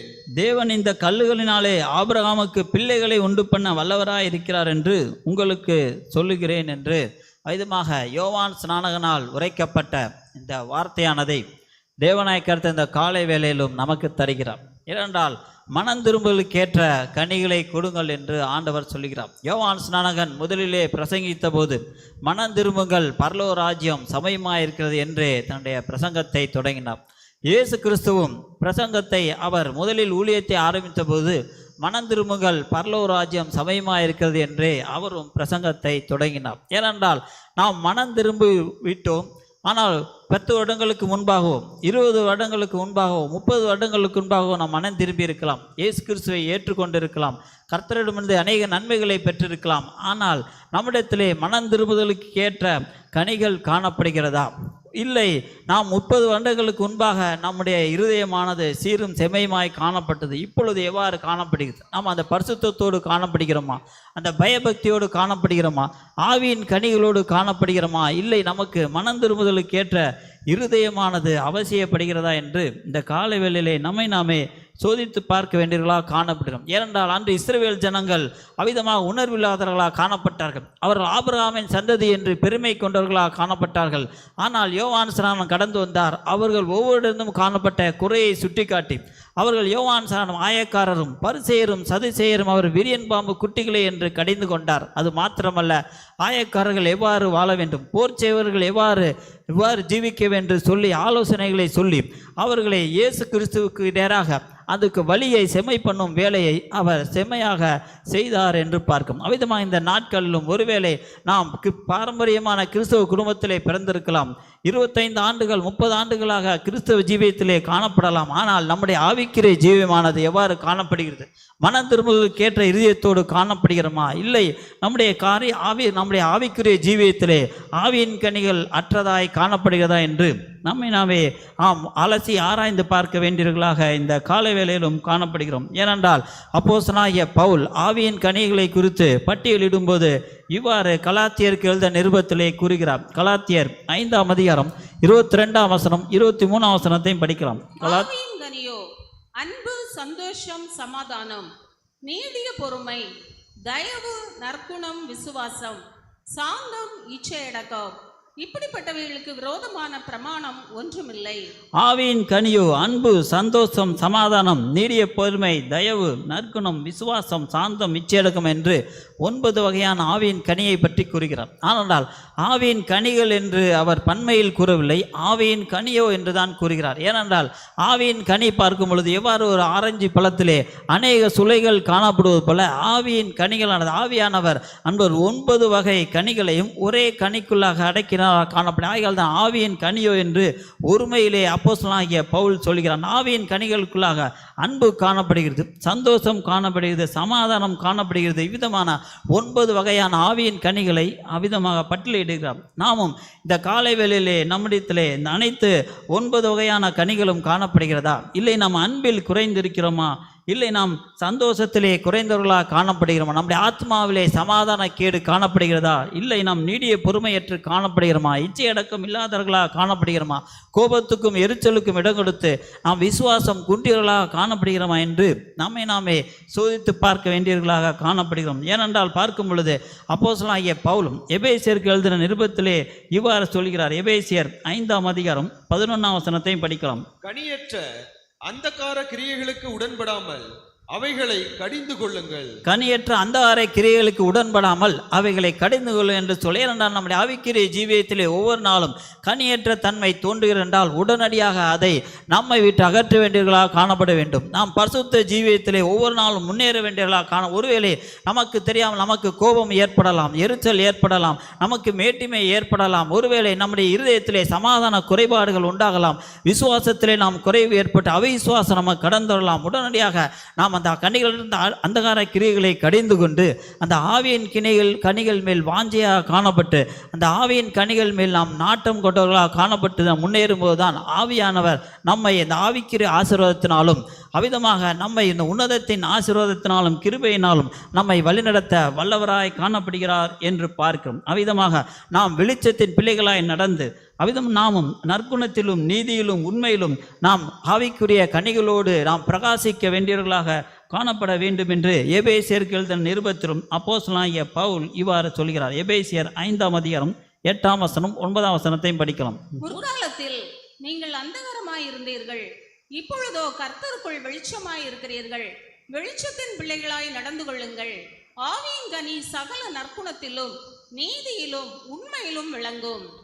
முற்காலத்தில் நீங்கள் அந்தகாரமாக இருந்தீர்கள் என்று சொல்கிறார். ஒருவேளை நாம் ரட்சிக்கப்படுவதற்கு முன்பாக நம்முடைய ஆவிக்குரிய ஜீவியத்திலே நமக்கு பாவங்கள் ஏற்பட்டிருக்கலாம், நாம் பாவமான சூழ்நிலைகளை கடந்து சென்றிருக்கலாம், அந்தகாரமான வாழ்க்கையிலே நம்முடைய வாழ்க்கையானது ஒரு இருளடைந்ததாய் காணப்பட்டிருக்கலாம். ஆனால் நம்முடைய ரட்சிப்புகளாக கடந்து வந்தபோது நாம் பரிசுத்தத்தின் மேல் வாஞ்சியாய் காணப்பட்டு பரிசுத்த ஆவியை பெற்றுக்கொண்ட பின்பு நாம் அந்த அந்தகார கிரியைகளை நம்மை விட்டு அகற்றி நாம் பரிசுத்தத்தோடு வாழ்ந்து கொண்டவர்களாய் வந்திருக்கலாம். ஆனால் திடீரென்று அந்த பழைய பாவங்கள் நம்மிடத்திலே தலை தூக்கலாம், அந்தகார கிரியைகள் நம்மிடத்திலே தலை தூக்கலாம். ஆகையால் நாம் ஒவ்வொரு நாளும் விழிப்பாய் காணப்பட்டு ஆவிக்குரிய ஜீவியத்திலே எச்சரிப்பாய் காணப்பட்டு எப்படியாயினும் நாம் இந்த உன்னத பரிசுத்தத்தை பெற்றுக்கொள்ள வேண்டும். கனியற்ற அந்தகார கிளிகளோ வெளிச்சத்தின் காரியங்கள் நம்மிடத்திலே விளங்கத்தக்கதாக நம்முடைய இருதயத்திலே அந்த அந்தகார கிரியைகள் தலை தூக்காதபடி பரிசுத்தத்தை நாம் பயத்தோடும் பக்தியோடும் பாதுகாக்க வேண்டும் என்று பரிசுத்த ஆவியானவர் இந்த காலை வேளையிலும் நமக்கு திருவுளம் பட்டுகிறார். ஏனென்றால் நம் மன திரும்புதலுக்கு ஏற்ற கனிகளை கொடுக்க வேண்டுமென்றால் முதலாவது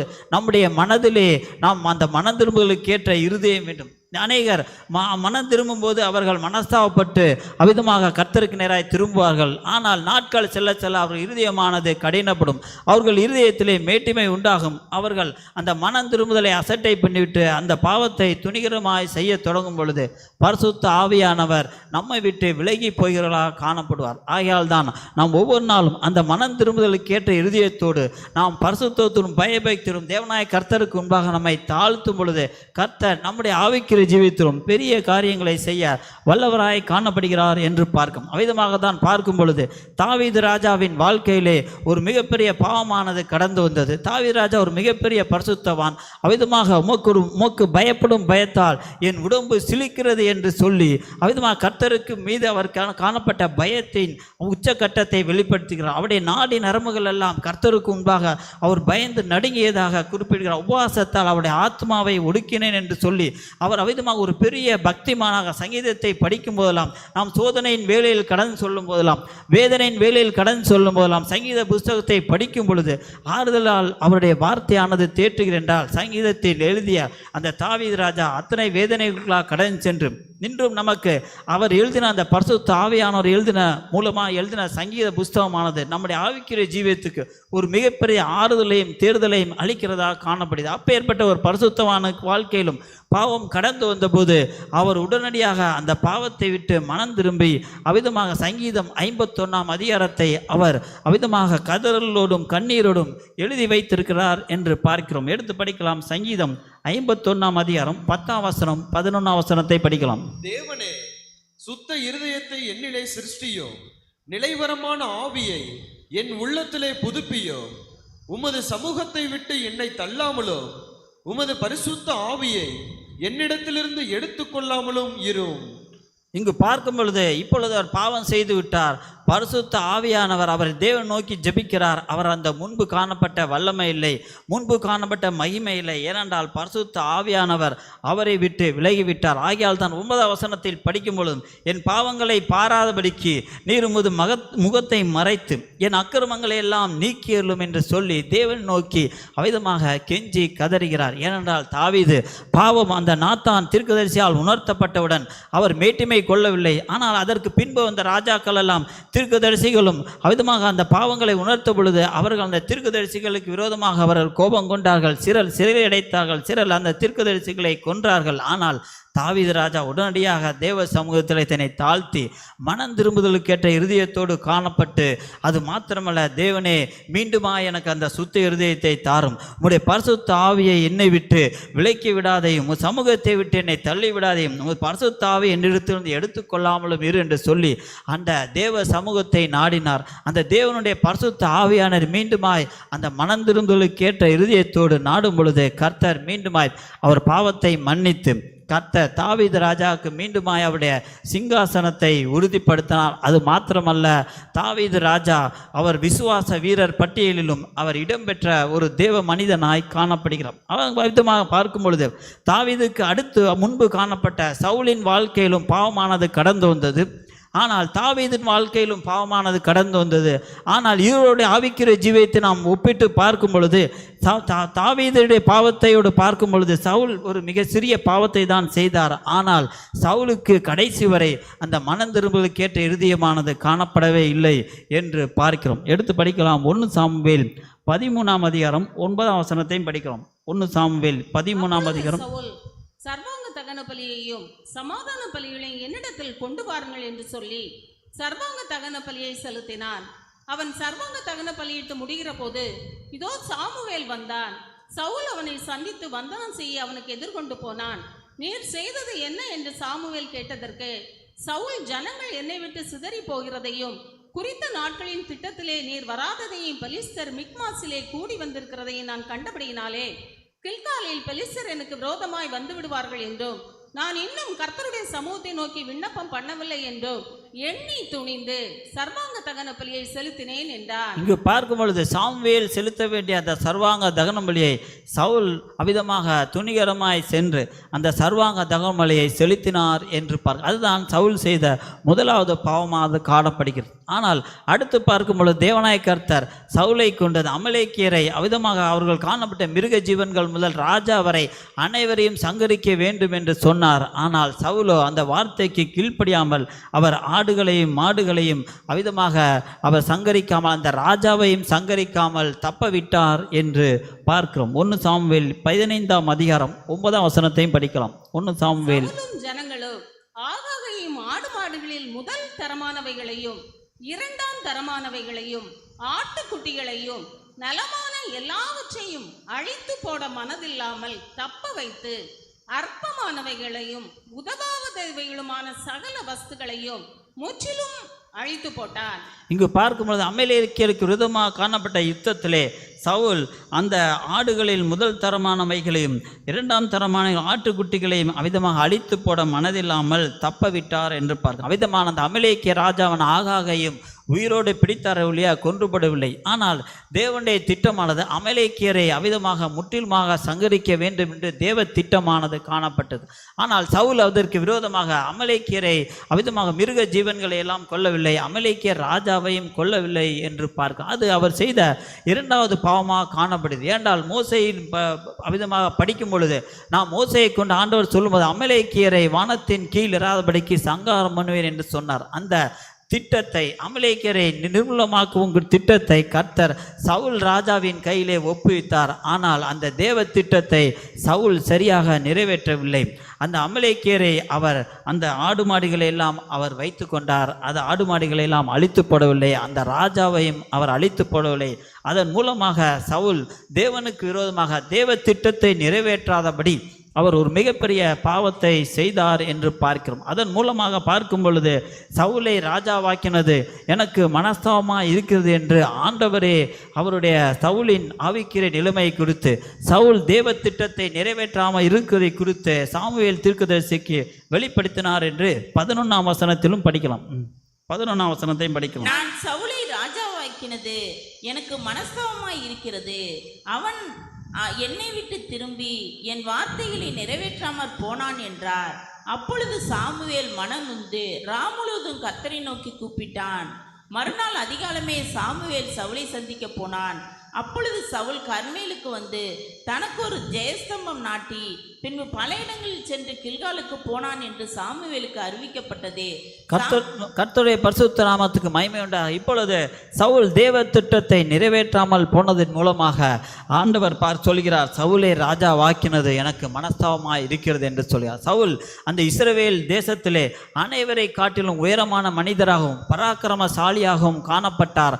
ஆனால் சவுல் ஆண்டவர் சொல்கிறார், சவுலை ராஜாவாக்கினது எனக்கு மனஸ்தாபமாய் இருக்கிறது என்று பார்க்கிறார். அவ்விதமாக பார்க்கும் பொழுது சவுலின் வாழ்க்கையிலே இந்த செய்த பாவத்தின் மூலமாக அவர் பரிசுத்த ஆவியை அவர் அவிதமாக தேவனாய் கர்த்தரிலிருந்து பெறப்பட்ட அபிஷேகத்தை விட்டு விலக வேண்டியவராக காணப்பட்டார். அபிஷேகமானது அவரை விட்டு தாவீது கடன் சென்றது. அது மாத்திரமல்ல, சவுலுக்கு அந்த தாவீதை போல மனம் திரும்புதலுக்கேற்ற இருதயமானது காணப்படவில்லை, மனம் திரும்புதலுக்கேற்ற அவர் கனியையும் கொடுக்கவில்லை. ஆனால் தாவீதை பார்க்கும் பொழுது தாவீது ஒரு மிகப்பெரிய ஒரு கொலையை செய்தார், விபச்சார பாவம் செய்தார். ஆனாலும் தேவ சமூகத்திலே அவர் கெஞ்சி கதறி அவிதமாக, ஆண்டவரே என்னுடைய பாவத்தை மன்னித்தருளும், ஈசோப்பினால் என்னை சுத்திகரியும், ஒரு பரிசுத்த ஆவியை என்னை விட்டு விலக்காமல் பாதுகாத்துக்கொள்ளும், சமூகத்தை விட்டு என்னை தள்ளிவிடாதே என்று சொல்லி மீண்டுமாய் அந்த மனம் திரும்புதலுக்கேற்ற இதயத்தோடு தேவ சமூகத்தினராக தாவீது கடந்து வந்தார். ஆனால் சவுலோ கடைசி வரை அவர் தேவ சமூகத்தினராக அந்த மனம் திரும்புதலுக்கு ஏற்ற இருதயத்தோடு காணவில்லை. அதற்கு பார்க்கும் பொழுது பலனை பார்க்கும் பொழுது சவுல் ராஜா பின்னர் அஞ்சன பார்க்கிற ஸ்திரியை நாடினார். கடைசியிலே அவர் யுத்தத்திலே பார்க்கும் பொழுது பட்டயத்தை நட்டு அவர் விதமாக தற்கொலை செய்து மாண்டு போனார். அவருடைய சரீரம் கூட சரியாக அடக்கம் பண்ணப்படவில்லை, தகனம் பண்ணப்பட்டது. அவருக்கு ஒரு கல்லறை கூட உண்டாக்காமல் அவ்விதமாக ஒரு பரிதாபமான மரணத்தையும் அகால மரணத்தையும் சவுலும் அவருடைய குமாரனும் தழுவினார்கள் என்று பார்க்கும். ஏனென்றால் ஏன் இவ்வாறு ஒரு மிகப்பெரிய ராஜாவாக முதல் ராஜாவாக அபிஷேகம் பண்ணப்பட்டவர், தேவனுடைய பரிசுத்த ஆவினால் அபிஷேகம் பண்ணப்பட்டவர், ஆனால் அந்த மனம் திரும்பலுக்கு ஏற்ற அவர் கனிகளை கொடுக்காததன் மூலமாக தன்னுடைய ராஜாங்கத்தை இழந்தது மாத்திரமல்ல, தன்னுடைய வாழ்க்கையிலும் ஒரு அகால மரணத்தை தழுவி அவ்விதமாக ஒரு சோகமான சூழ்நிலைக்கு நேராய், ஒரு வேதனையான வாழ்க்கைக்கு நேராய் சவுலின் ஜீவியமானது கடந்து சென்றது என்று பார்க்கும். ஆகையால் தான் யோவான் ஸ்நானகன் சொல்லும் பொழுது மனம் திரும்புதலுக்கேற்ற கனிகளை கொடுங்கள் என்று யோவான் ஸ்நானகன் கூறினார். அவ்விதமாக நம்முடைய வாழ்க்கையிலும் சவுலை போல மேட்டுமை கொடுக்காபடி அவ்விதமான தாவீதை அவர் ஜீவனாலெல்லாம் கொலை செய்துவிட வேண்டும் என்று துரைத்தி கொண்டே இருந்தார். அவர் பரிசுத்த ஆவியை பெற்றது மாத்திரமல்லாமல் தேவனால் விடப்பட்ட பொல்லாத ஆவியரை கலங்கடித்தது என்று பார்க்கும். அவர் பரிசுத்த ஆவியை அவர் தன் மேட்டிமை உண்டான பொழுது, அவர் தன்னுடைய வாழ்க்கையிலே பாவம் செய்த போது அசுத்த ஆவியானது கடந்து வந்தது, அவரை அலைக்கழித்தது என்று பார்க்கும். அவர் தேவன் சமூகத்திலே ஒருவேளை சவுல் தன்னை தாழ்த்தி இருந்தால், தேவ சமூகத்திலே மனம் திரும்புதல் கேட்ட இருதயத்தோடு அவர் காணப்பட்டிருந்தால், கர்த்தர் சவுலையும் அவிதமாக ஆசீர்வதித்து அவருடைய பாவத்தை எல்லாம் மன்னித்து அவருக்கு அவிதமாக ஒரு ராஜாங்கத்தை உண்டாக்கி இருப்பார். ஆனால் சவுலோ மீண்டுமாய் தவறு செய்து கொண்டே இருந்தார். இறுதியிலே அவருடைய வாழ்க்கையானது பரிதாபமாய் முடிந்தது என்று பார்க்கும். ஏனென்றால் ஏன் இந்த காரியங்கள் எல்லாம் பரிசுத்த ஆவியான திஷ்டாந்தமாய் எழுதி வைத்திருக்கின்றால், நாம் தாவீதை போல காணப்பட வேண்டும். ஒருவேளை பரிசுத்த ஆவியான நம்முடைய பாவங்களை உணர்த்துகிறார் என்றால் பரிசுத்தவான் மூலமாக உணர்த்தலாம். வேத புத்தகத்தை படிக்கும் பொழுது நமக்கு பாவமானது உணர்த்தப்படலாம். ஜெபிக்கும் போது ஆவியான நமக்கு உணர்த்தலாம். மற்றவர்கள் நமக்கு சுட்டி காட்டலாம். உடனடியாக நாம் தாவீதை போல மனஸ்தாபத்தோடு, மனம் திரும்புதல் கேட்ட இருதயத்தோடு, அந்த மன திரும்புதல் கேட்ட கனிகளை கொடுக்கும் பொழுதுதான் கர்த்தர் நம்மேல் பிரியமாய் காணப்படுவார். ஆகையால் தான் தாவீதை குறித்து ஆண்டவர் சொல்லும் பொழுது, சாட்சி கொடுக்கும் பொழுது, என் இருதயத்துக்கு ஏற்ற மனுஷன் என்று அவ்விதமாக அந்த பாவம் செய்த போது கூட கர்த்தர் தாவீதை இருதயத்துக்கு ஏற்ற மனுஷன் என்று சொல்லி சாட்சி கொடுத்தார் என்று பார்க்கும். அவ்விதமாக நம்முடைய வாழ்க்கையிலும் தாவீதை போல காணப்பட்டு ஒவ்வொரு நாளும் அந்த மனம் திரும்புதலுக்கு ஏற்ற கனிகளை கொடுத்து இந்த ஆவிக்குரிய ஜீவியத்திலும் பரிசுத்த ஜீவியத்திலும் முன்னேற வேண்டும் என்று பரிசுத்த ஆவியான அந்த காலை வேளையிலும் நமக்கு திருவுளம் பற்றுகிறார் என்று பார்க்கும். கர்த்தருடைய பரிசுத்த நாமத்துக்கு மகிமை உண்டாகும். அடுத்தபடியாக பார்க்கும் பொழுது யோனா தீர்க்கதரிசியின் வாழ்க்கையிலே எவ்வாறு மனம் திரும்புவதற்கு ஏற்ற காரியங்கள் காணப்பட்டது என்று பார்க்கலாம். யோனா தீர்க்கதரிசியின் புஸ்தகம் 1ஆம் அதிகாரம் 3ஆம் வசனத்தையும் படிக்கலாம்.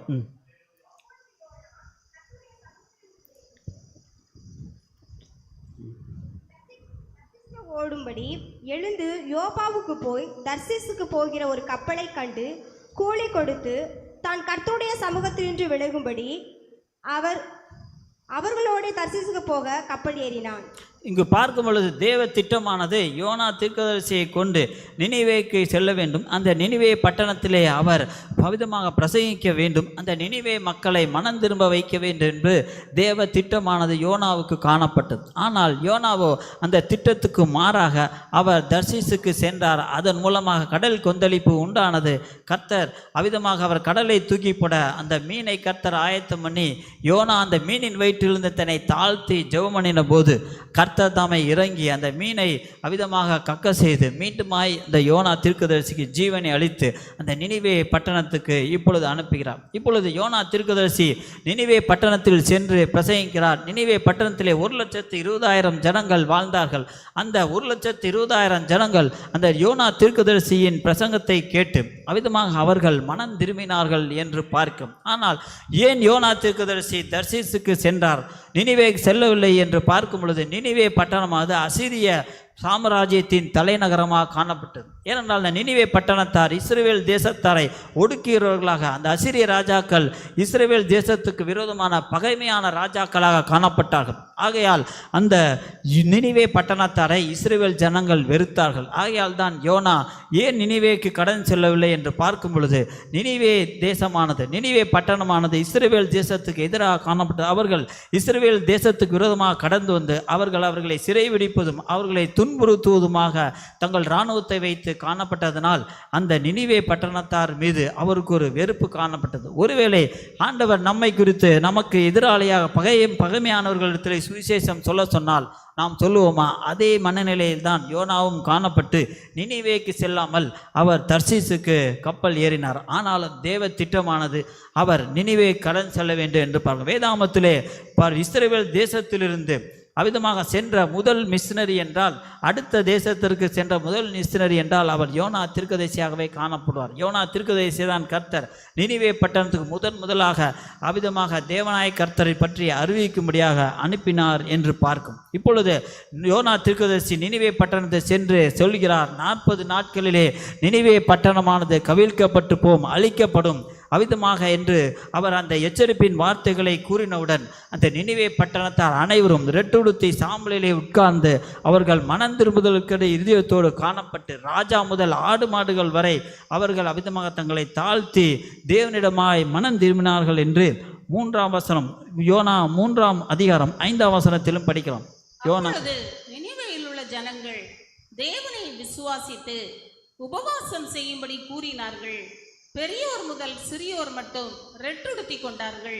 இங்கு பார்க்கும் பொழுது ராஜா அனைவரும் ரெட்டுடுத்தி கொண்டு தங்களை தாழ்த்தி அவர் தேவனிடமாய் தங்கள் பாவங்களை மன்னியும் என்று கதறினவுடன் கர்த்தர் அந்த நினிவே மக்களின் கூக்குரலை கேட்டார். அந்த நினிவே மக்களின் மனம் திரும்பல் கேட்ட இருதயத்தை பார்த்து தான் நினைத்திருந்த அந்த அழிவுக்காக மனஸ்தாபப்பட்டு அந்த அழிவை கர்த்தர் நிறுத்தினார் என்று பார்க்கும். அவ்விதமாக நம்முடைய வாழ்க்கையிலும் ஒரு மிகப்பெரிய அழிவு கடந்து வருகிறது என்றால் நம்மை நாமே சோதித்து பார்த்து நமக்கு ஏன் இந்த அழிவானது கடந்து வருகிறது, ஏன் இந்த சோதனையான சூழ்நிலைகளானது நம்முடைய வாழ்க்கையிலே கடந்து வருகிறது, ஏன் இந்த வேதனையான சூழ்நிலையானது நம்முடைய ஆவிக்குரிய ஜீவிதத்திலே கடந்து வருகிறது, ஏன் நாம் இந்த உலகப்பிரமான வாழ்க்கையிலே அநேக இழப்புகளை சந்திக்கிறோம், துன்பங்களை சந்திக்கிறோம் என்று பார்க்கும் பொழுது அந்த நினிவே பட்டணத்தாரை போல நாமும் சோதித்து பார்த்தும் தேவனுக்கு விரோதமான வழிகள் காணப்படுகிறதா, ஆவியின் கனிகளுக்கு விரோதமான காரியங்கள் காணப்படுகிறதா, அந்தகார கிரியைகள் நமக்கு விரோதமாய் செயல்படுகிறதா என்று நாமே சோதித்து நாம் தேவனிடத்திலே திரும்பும் பொழுது நமக்கு வருகிற இழப்பை, நமக்கு வருகிற பேரிழப்புகளை, நமக்கு வருகிற துன்பங்களை, நமக்கு வருகிற பலவீனங்களை, நமக்கு வருகிற சுகவீனங்களை கர்த்தர் மாற்றிப்பட வல்லவராய் காணப்படுகிறார் என்று பார்க்கும் பொழுது இப்பொழுது அந்த நினிவே பட்டணத்தார் 1,20,000 ஜனங்கள் அவர்கள் மனம் திரும்பிவிட்டார்கள். ஆனால் இப்பொழுது யோனாவுக்கோ எரிச்சல் உண்டாயிற்று என்று பார்க்க, ஏனென்றால் சொன்ன தீர்க்க தரிசனமானது நிறைவேறவில்லை. அவர் சொன்னார் நினிவே பட்டணம் அழிந்துவிடும் என்று, ஆனால் ஆண்டவர் தனது முடிவை மாற்றிவிட்டார் என்று சொல்லி யோனாவுக்கு தேவனாய கர்த்தர் மீது ஒரு எரிச்சல் உண்டாயிற்று என்று பார்க்கும். யோனா 4ஆம் அதிகாரம் 9ஆம் வசனத்தையும் படிக்கலாம். அப்பொழுது தேவன் யோனாவை நோக்கி, நீ ஆமணக்கு நிமித்தம் எரிச்சலாய் இருக்கிறது நல்லதோ என்றார். அதற்கு அவன், நான் மரண பரியந்தமும் எரிச்சலாய் இருக்கிறது நல்லதுதான் என்றார். இங்கு பார்க்கும் பொழுது யோனாவுக்கு அந்த தேவனாய கர்த்தர் மீது ஒரு கோபமும் எரிச்சலும் உண்டாயிற்று என்று ஏனென்றால் நான் சொன்ன தீர்க்கதரிசனம் நிறைவேறவில்லை. அந்த நினிவே பட்டணத்தால் மனம் திரும்பியுடன் கர்த்தர் தன்னுடைய மனதை மாற்றிவிட்டார் என்று சொல்லி அந்த ஆமனுக்கு செடியின் மூலமாக அந்த யோனா தீர்க்கதரிசி உணர்த்திய போது கூட யோனா தீர்க்கதரிசி சொல்கிறார், நான் மரண பரியந்தமும் எரிச்சலாக இருக்கிறது நல்லது என்று சொல்கிறார். அது மாத்திரமல்ல 11ஆம் வசனத்தையும் படிக்கலாம். வலதுகைக்கும் இடதுகைக்கும் வித்தியாசம் அறியாத 1,20,000 பேருக்கு அதிகமான மனுஷரும் அநேக மிருக ஜீவன்களும் இருக்கிற மகா நகரமாகிய நினிவேக்காக நான் பரிதபியாமல் இருப்பேனோ என்றார். இங்கு பார்க்கும் பொழுது வலதுகைக்கும் இடதுகைக்கும் வித்தியாசம் தெரியாத 1,20,000 பேருக்கு அதிகமான மனுஷரும் அநேக மிருகஜீவர்கள் இருக்கிற அந்த மகா நகரமாகிய நினிவேக்கு நான் பரிதபியாமல் இருப்பேனோ என்று சொல்கிறார். ஏனென்றால் நினிவே மக்கள் அந்த யோனாவின் பிரசங்கத்தை கேட்டு அவர்கள் மனம் திரும்பிவிட்டார்கள். யோனா தீர்க்கதரிசியின் அந்த எச்சரிப்பின் வார்த்தைகளை கேட்டு நினிவே பட்டணத்தார் மனம் திரும்பிவிட்டார்கள். ஆனால் அந்த 1,00,000 பேருக்கு மனம் திரும்புதலுக்கு காரணமான அந்த யோனா தீர்க்கதரிசி மனம் திரும்பவில்லை என்று பார்க்க, அவர் தேவனுக்கு விரோதமான எரிச்சல் காணப்பட்டது. தேவனுக்கு விரோதமான அந்த ஆவியின் கனியான அவருக்கு சாந்தம் காணப்படவில்லை. தேவனாய் கர்த்தரின் இருதயத்தை அவர் புரிந்து கொள்ளவில்லை.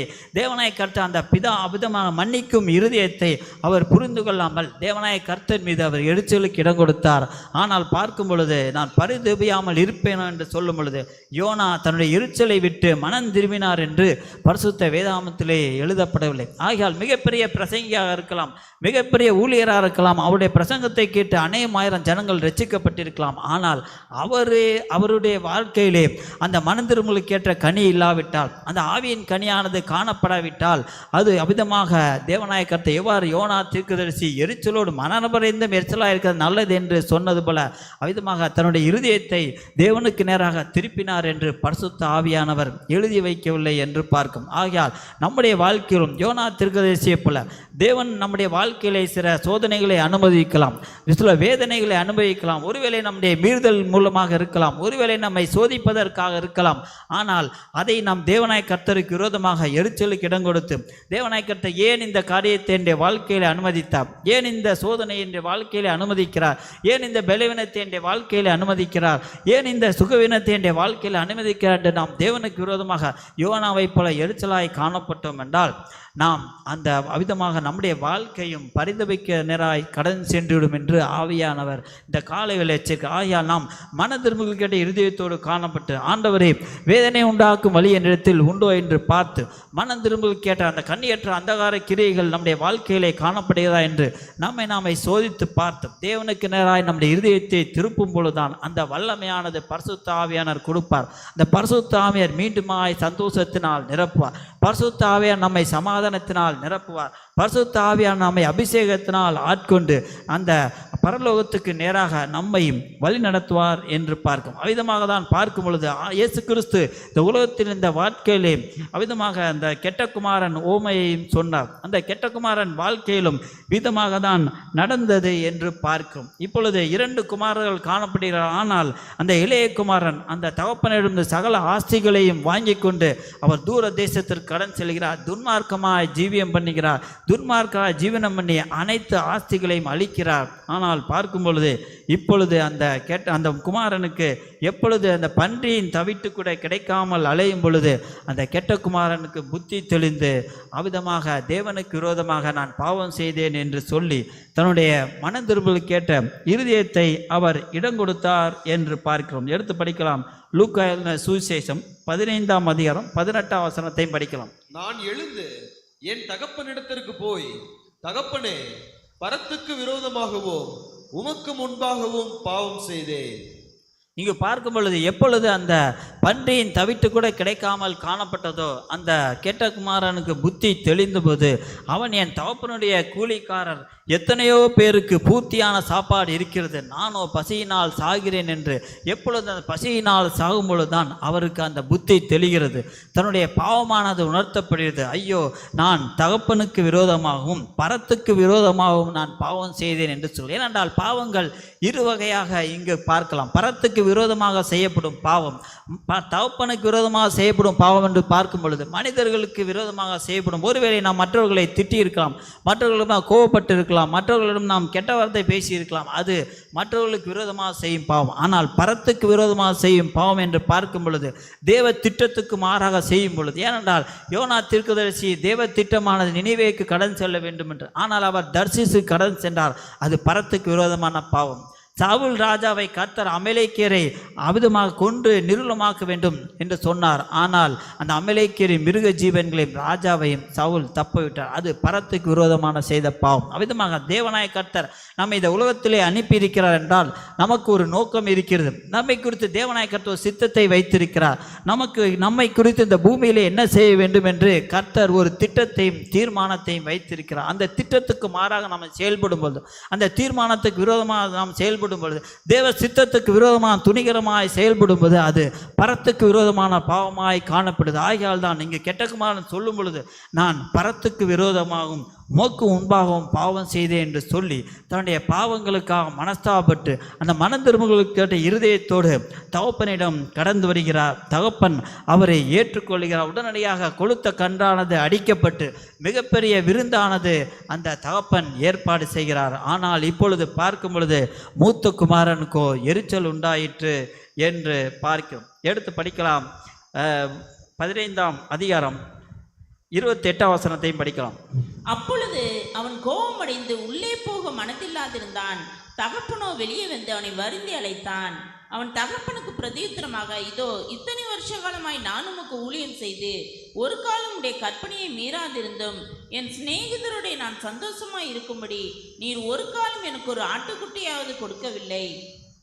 இங்கு பார்க்கும் பொழுது அந்த மூத்த குமாரன் நேற்று வரை தகப்பனோடு இருந்தவன், தகப்பனுடைய பிரமாணங்களை கடைபிடித்தவன், தகப்பனுடைய சொல்லுக்கு கீழ்ப்படிந்தவன், தகப்பன் வீட்டிலே தங்கி தாபரித்தவன். இப்பொழுது அந்த இளைய குமாரன் வந்தவுடன் அவருக்கு எரிச்சல் உண்டாயிற்று. இளைய குமாரனுக்கு கொளுத்த கன்றானது அடிக்கப்பட்டிருக்கிறது, மிகப்பெரிய விருந்தானது ஏற்பாடு பண்ணப்பட்டிருக்கிறது என்று சொல்லி அந்த மூத்த குமாரனுக்கு எரிச்சல் அடைந்து இப்பொழுது அவர் அந்த விருந்து சாலைக்கு வெளியே காணப்படுகிறார். தகப்பன் அவரை வருந்தி அழைத்த போதும் அவர் இந்த விருந்து சாலைக்குள் பிரவேசித்தார் என்று பரிசுத்த ஆவியானவர் எழுதி வைக்கவில்லை. ஏனென்றால் பார்க்கும் பொழுது நாம் தேவனுடைய திட்டங்களையும் தேவனுடைய கற்பனைகளையும் பிரமாணங்களையும் கடைபிடிக்கலாம். ஆனால் நம்முடைய வாழ்க்கையிலே ஒருவேளை எரிச்சல் உண்டாயிற்றென்றால், மற்றவர்களுக்கு விரோதமான எரிச்சல் காணப்பட்டதென்றால், நாம் தேவனுடைய அந்த உன்னதமான ஆசீர்வாதத்தினராய் அந்த விருந்து சாலைக்கினராய் நாம் கடன் செல்லாபடி நாம் வெளியிலே புறம்பாக்கப்பட்டவர்களாக காணப்படும். ஆனால் தகப்பனோ அந்த மூத்த குமாரனை வருந்தி அழைக்கிறார். ஆனால்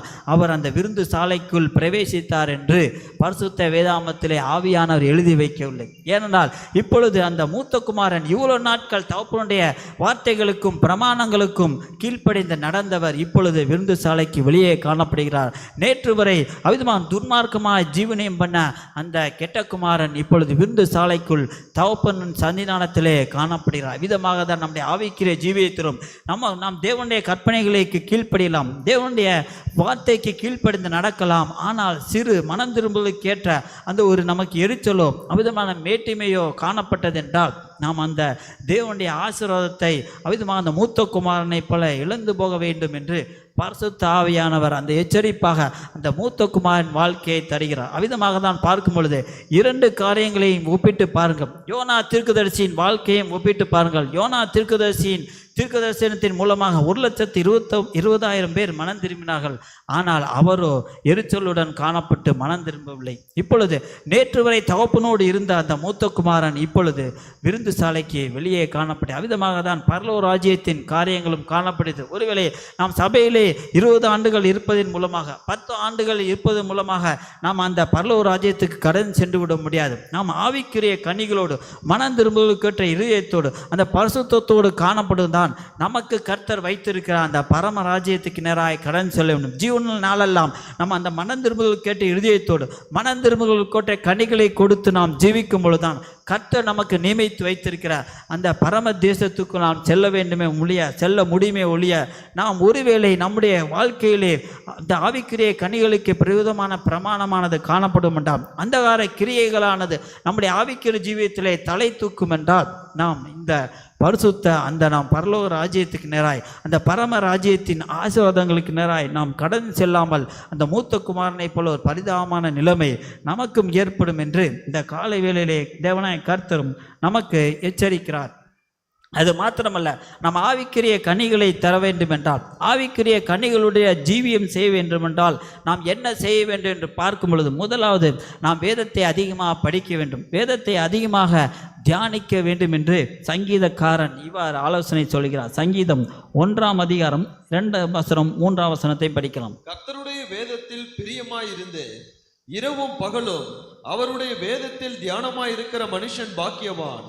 அவன் நீர்க்கால்களின் ஓரமாய் நடப்பட்டு தன் காலத்தில் தன் கனியை தந்து இலையுதிராதிருக்கிற மரத்தை போல் இருப்பான்.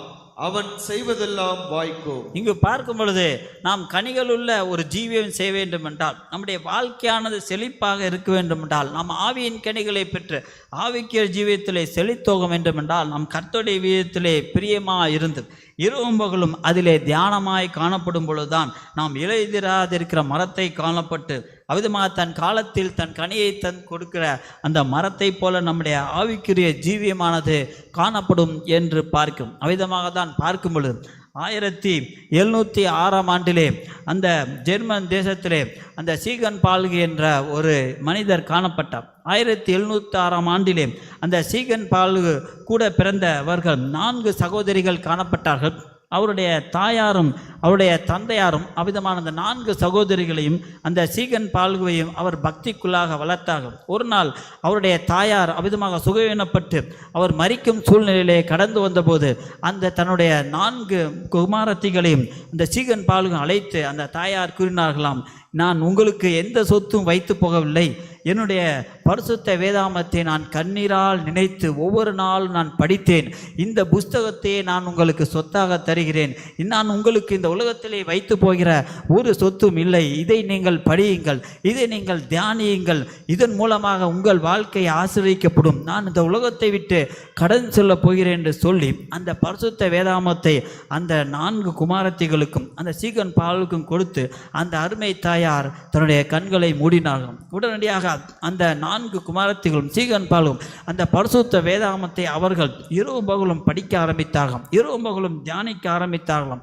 அவ்விதமாக பார்க்கும் பொழுது அந்த மார்ட்டின் லூத்தர் அந்த நாட்களிலே வாழ்ந்ததன் மூலமாக மார்ட்டின் லூத்தரின் மூலமாக எழுப்புதலை அந்த சீகன் பாலும் பெற்று அவரும் அவ்விதமாக ஆத்மீக தாகம் ஏற்பட்டு எப்படியாவது அவ்விதமாக மற்றவர்களுக்கு இந்த பரிசுத்த வேதாமத்தை நாம் அளித்து விட வேண்டும். பரிசுத்த வேதாமம் இல்லாத தேசங்களிலே சென்று இந்த பரிசுத்த வேதாமத்தை நாம் அளிக்க வேண்டும் என்ற ஒரு தீராத வாஞ்சையினால் சீகன் பால்கு இந்தியாவுக்கு 1706 ஆண்டு கடந்து வந்தார். அவ்விதமாக 7 மாதங்கள் அவர் கப்பலிலே பிரயாணித்து அவ்விதமாக தரங்கம்பாடியிலே வந்து இறங்கினாராம். ஏனென்றால் அவருக்கு ஒரு ஆத்மீக தாகம் காணப்பட்டது, அவருக்கு ஒரு ஆத்மீக வாஞ்சை காணப்பட்டது. எப்படி ஆயினும் இந்த தமிழ்நாட்டு மக்களுக்கு, இந்த தமிழ்நாட்டிலே படிப்பறியாத ஜனங்களுக்கு எப்படி ஆயினும் பரிசுத்த வேதாமத்தை அழித்து விட வேண்டும் என்ற ஒரு தீராத வாஞ்சையினால் அவர் அந்த தரங்கம்பாடியிலே வந்து இறங்கினாராம். அது மாத்திரமல்ல, எப்பொழுது அவர் இறங்கினாரோ அந்த டேனிஷ் அந்த கவர்னர் என்ன பண்ணினாராம், அவரை அந்த சுடு வெயிலிலே காலை முதல் மாலை வரை அந்த சீகன் பாலுவை நிறுத்தினாராம். அந்த குளிர் பிரதேசத்திலிருந்து அந்த சீகன் பாலுகு, ஜெர்மனி தேசத்திலிருந்து அந்த சீகன் பாலுக்கு இந்த வெயிலை தாங்க முடியவில்லை. ஆனால் அவருக்கு தண்டனையாக இவர்கள் கிறிஸ்தவத்தை அவிதமாக மற்றவர்களுக்கு அறிவிக்க வந்திருக்கிறார்கள், இயேசு கிறிஸ்துவை மற்றவர்களுக்கு அறிவிக்க வந்திருக்கிறார் என்று சொல்லி அவிதமாக அந்த சீகன் பாலுவை அந்த கடற்கரை மணலிலே நிப்பாட்டினாராம். ஆனால் அதையெல்லாம் சகித்து கொண்டு அந்த தகரம்பாடியிலே வந்து இறங்கி அவ்விதமாக அவர் இந்த தமிழை கற்றுக்கொண்டாராம். அந்நாட்களிலே பேப்பர் கிடையாது, மின் விளக்கு கிடையாது. ஆனாலும் அவர் கடற்கரை மணலிலே ஆனாவனா எழுதி தமிழ் எழுத்துக்களை படித்து அவ்விதமாக அவர் தமிழை கற்று அவர் முதலாவது புதிய ஏற்பாட்டை அவர் மொழிபெயர்த்தாராம். அந்த அவ்விதமாக பார்க்கும்பொழுது மொழிபெயர்த்தது மாத்திரமல்ல, அவர் ஜெர்மனியிலிருந்து ஒரு பிரிண்டிங் பிரஸ்ஸை வரவழைத்து முதலாவது புதிய ஏற்பாட்டை அவர் பிரசங்கித்தாராம். இந்திய தேசத்திலே முதலாக அச்சடிக்கப்பட்ட புஸ்தகம் என்றால் அது பரிசுத்த வேதாகமம் தான். அச்சடித்தவர் அவ்விதமாக சீகன் பால்கு. அவ்விதம் நம்முடைய கைகளிலே வேதாகமம் காணப்படுகிறது என்றால், நம்முடைய கைகளிலே வேதாகமத்தை நாம் படிக்கிறோம் என்றால் அந்த சீகன் பால்கு போட்ட விதை, சீகன் பால்குவின் தியாகத்தின் மூலமாக தான் நம்முடைய கைகளிலானது இந்த வேதாகமானது காணப்படுகிறது. ஏனென்றால் அவருக்கு ஒரு கனி கொடுக்கும் ஜீவியம் செய்ய வேண்டும், எப்படியாவது ஆத்மாக்களை ஆதாயப்படுத்திவிடும், எப்படியாவது இயேசு கிறிஸ்துவுக்கு இந்த தமிழக மக்களை அவர் ஆதாயப்படுத்திவிடும் தாங்க முடியாத வாஞ்சையினால் அவர் அவ்விதமாக பதிவு ஏற்பாட்டை மொழிபெயர்த்தார். அது மாத்திரமல்ல, அவர் வாழ்ந்த அந்த பக்கத்திலே ஒரு பள்ளிக்கூடத்தை நிறுவினார், பெண்களுக்கென ஒரு ஸ்கூலை தொடங்கினார். அவ்விதமான பள்ளிகளை தொடங்கி அவர் பாடத்திட்டத்தை அவரே வகுத்து மதிய உணவு கொடுத்து அந்த மக்களை கிறிஸ்துவுக்கு நேராக வழிநடத்தினார். ஏனென்றால் பார்க்கும் பொழுது இந்நாட்களில் தான் காமராஜர் மதிய உணவை கொண்டு வந்தார் என்று, ஆனால் 1700 ஆண்டுகளுக்கு முன்பாகவே அவர் மதிய உணவை கொண்டு வந்து பள்ளியை தொடங்கி அவ்விதமாக இந்திய தேசத்துக்கு தமிழக பட்டணம் அவ்விதமாக அந்த தரங்கம்பாடி மக்களுக்கு ஒரு நன்மையை செய்துவிட வேண்டும் என்று சொல்லி பள்ளியை நிறுவினார் என்று பார்க்கும். ஏனென்றால் அவருக்கு ஒரு தீராத ஆத்மீக தாகமானது காணப்பட்டது. அதன் மூலமாக தான் நம்முடைய கைகளிலே வேதாகமானது காணப்படுகிறது என்று பார்க்கிறோம். இன்றும் நீங்கள் தரங்கம்பாடி சென்றால் அவர் நிறுவின அந்த பிரிண்டிங் பிரஸ்ஸும் அவர் எவ்வாறு அந்த புத்தகத்தை அச்சடித்தார் என்ற பேப்பர்கள் எல்லாம் இன்று அவர்கள் வைத்திருக்கிறார்கள். சமயம் இருந்தால் சென்று பார்க்கலாம். அவ்விதமாக பார்க்கும் பொழுது அந்த தரங்கம்பாடியிலே இன்று சென்றால் கூட ஒரு டெவலப்பே இல்லாததாய் காணப்படுது. ஆனால் அவர் 300 ஆண்டுகளுக்கு முன்பாக எவ்வாறு அவர் அப்பொழுது பஸ் கிடையாது, ரயில் வசதி கிடையாது, எந்த வசதியும் கிடையாது, மின் விளக்கு கிடையாது, ஒரு மெழுகுவர்த்தியை வைத்து கொண்டு அவர் எவ்வாறு அந்த பேப்பரை ஜெர்மனியிலிருந்து வரவழைத்து கஷ்டப்பட்டு எழுதினார். அது மாத்திரமல்ல, தமிழிலே இலக்கண புத்தகங்களை எழுதியுள்ளார். அது மாத்திரமல்ல, அவர் இயேசு கிறிஸ்துவுக்காக எப்படி ஆயினும் அவர் ஆத்துமாக்களை ஆதாயம் பண்ணிவிட வேண்டும் என்று சொல்லி உழைத்தார். அவர் 1707 ஆண்டு அவர் தேவ வெளிப்படுத்தல் பெற்று புதிய எருசலேம் சபை என்று சொல்லி அவர் சபைக்கு அவர் புதிய எருசலேம் சபையானது தான் பெயர் வைத்தார். இன்றும் அவர் ஸ்தாபித்த சபையானது காணப்படுகிறது. அவருடைய கல்லறையானதும் அங்கேதான் காணப்படுகிறது. கடந்த வருடத்திலும் நானும் சில ஊழியர்களும் சென்று எப்படியான இந்த தேவ மனிதனைப் போல ஆத்துமாக்களுக்காக உழைக்க வேண்டும், ஆத்துமாக்களுக்காக தியாகம் செய்ய வேண்டும் என்று சொல்லி அவ்விதமாக நாங்களும் கனி கொடுக்கும் ஜீவன் செய்ய வேண்டும், ஆத்துமாக்களுக்காக அவரும் அந்த தேவ மனிதரை போல தியாகம் செய்ய வேண்டும் என்று சொல்லி ஜெபித்துவிட்டு கடந்து வந்தோம். அவரும் பார்க்கும் பொழுது 24வது வயதிலே கடந்து வந்தார். 36வது வயதிலே தாங்க முடியாத குடல் வியாதியினால் அவர் மரித்து போனார். 12 வருடமே ஊழியம் செய்திருக்கிறார். ஆனால் பார்க்கும்போது அவர் ஊழியத்தில் என்னென்ன சாதனைகளாம் பண்ண முடிந்தது, எப்படி இந்த மனிதனால் பண்ண முடிந்தது என்று தரங்கம்பாடி சென்று பார்க்கும் பொழுது அவர் புதிய ஏற்பாட்டை மொழிபெயர்த்திருக்கிறார். பழைய ஏற்பாட்டிலே ரூத் புத்தகம் வரை மொழிபெயர்த்திருக்கிறார். அது மாத்திரமல்ல 2 பள்ளிகளை நிறுவியிருக்கிறார். விதமாக அநேகமாயிரம் மக்களுக்கு சுவிசேஷத்தை சொல்லியிருக்கிறார். ஒரு தேவாலயத்தை கட்டியிருக்கிறார். 12 ஆண்டுகளில் எப்படி இந்த மனிதன் உழைத்திருப்பார், இரவு பகலாக எப்படி அவர் வேதத்தை படித்திருப்பார், எப்படி இந்த கடினமான தமிழ் மொழியை கற்றிருப்பார் என்று பார்க்கும் பொழுது அவருடைய ஆத்மீக தாகமானது, அவருடைய வாழ்க்கையானது ஒரு மிகப்பெரிய சவாலாகவும் மிகப்பெரிய ஒரு விதமாக நமக்கு ஒரு மிகப்பெரிய தூண்டுதலாக காணப்படுகிறது என்று பார்க்கிறோம்.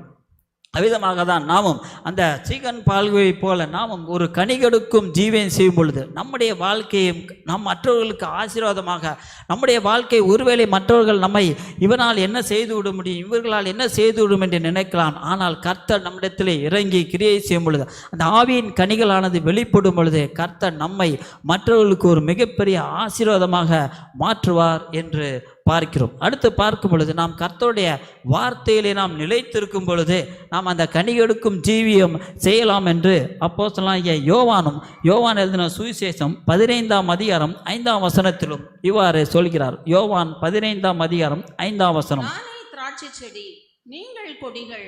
ஒருவன் என்னிலும் நான் அவனிலும் நிலைத்திருந்தால் அவன் மிகுந்த கனிகளை கொடுப்பான். என்னை அல்லாமல் உங்களால் ஒன்றும் செய்யக்கூடாது.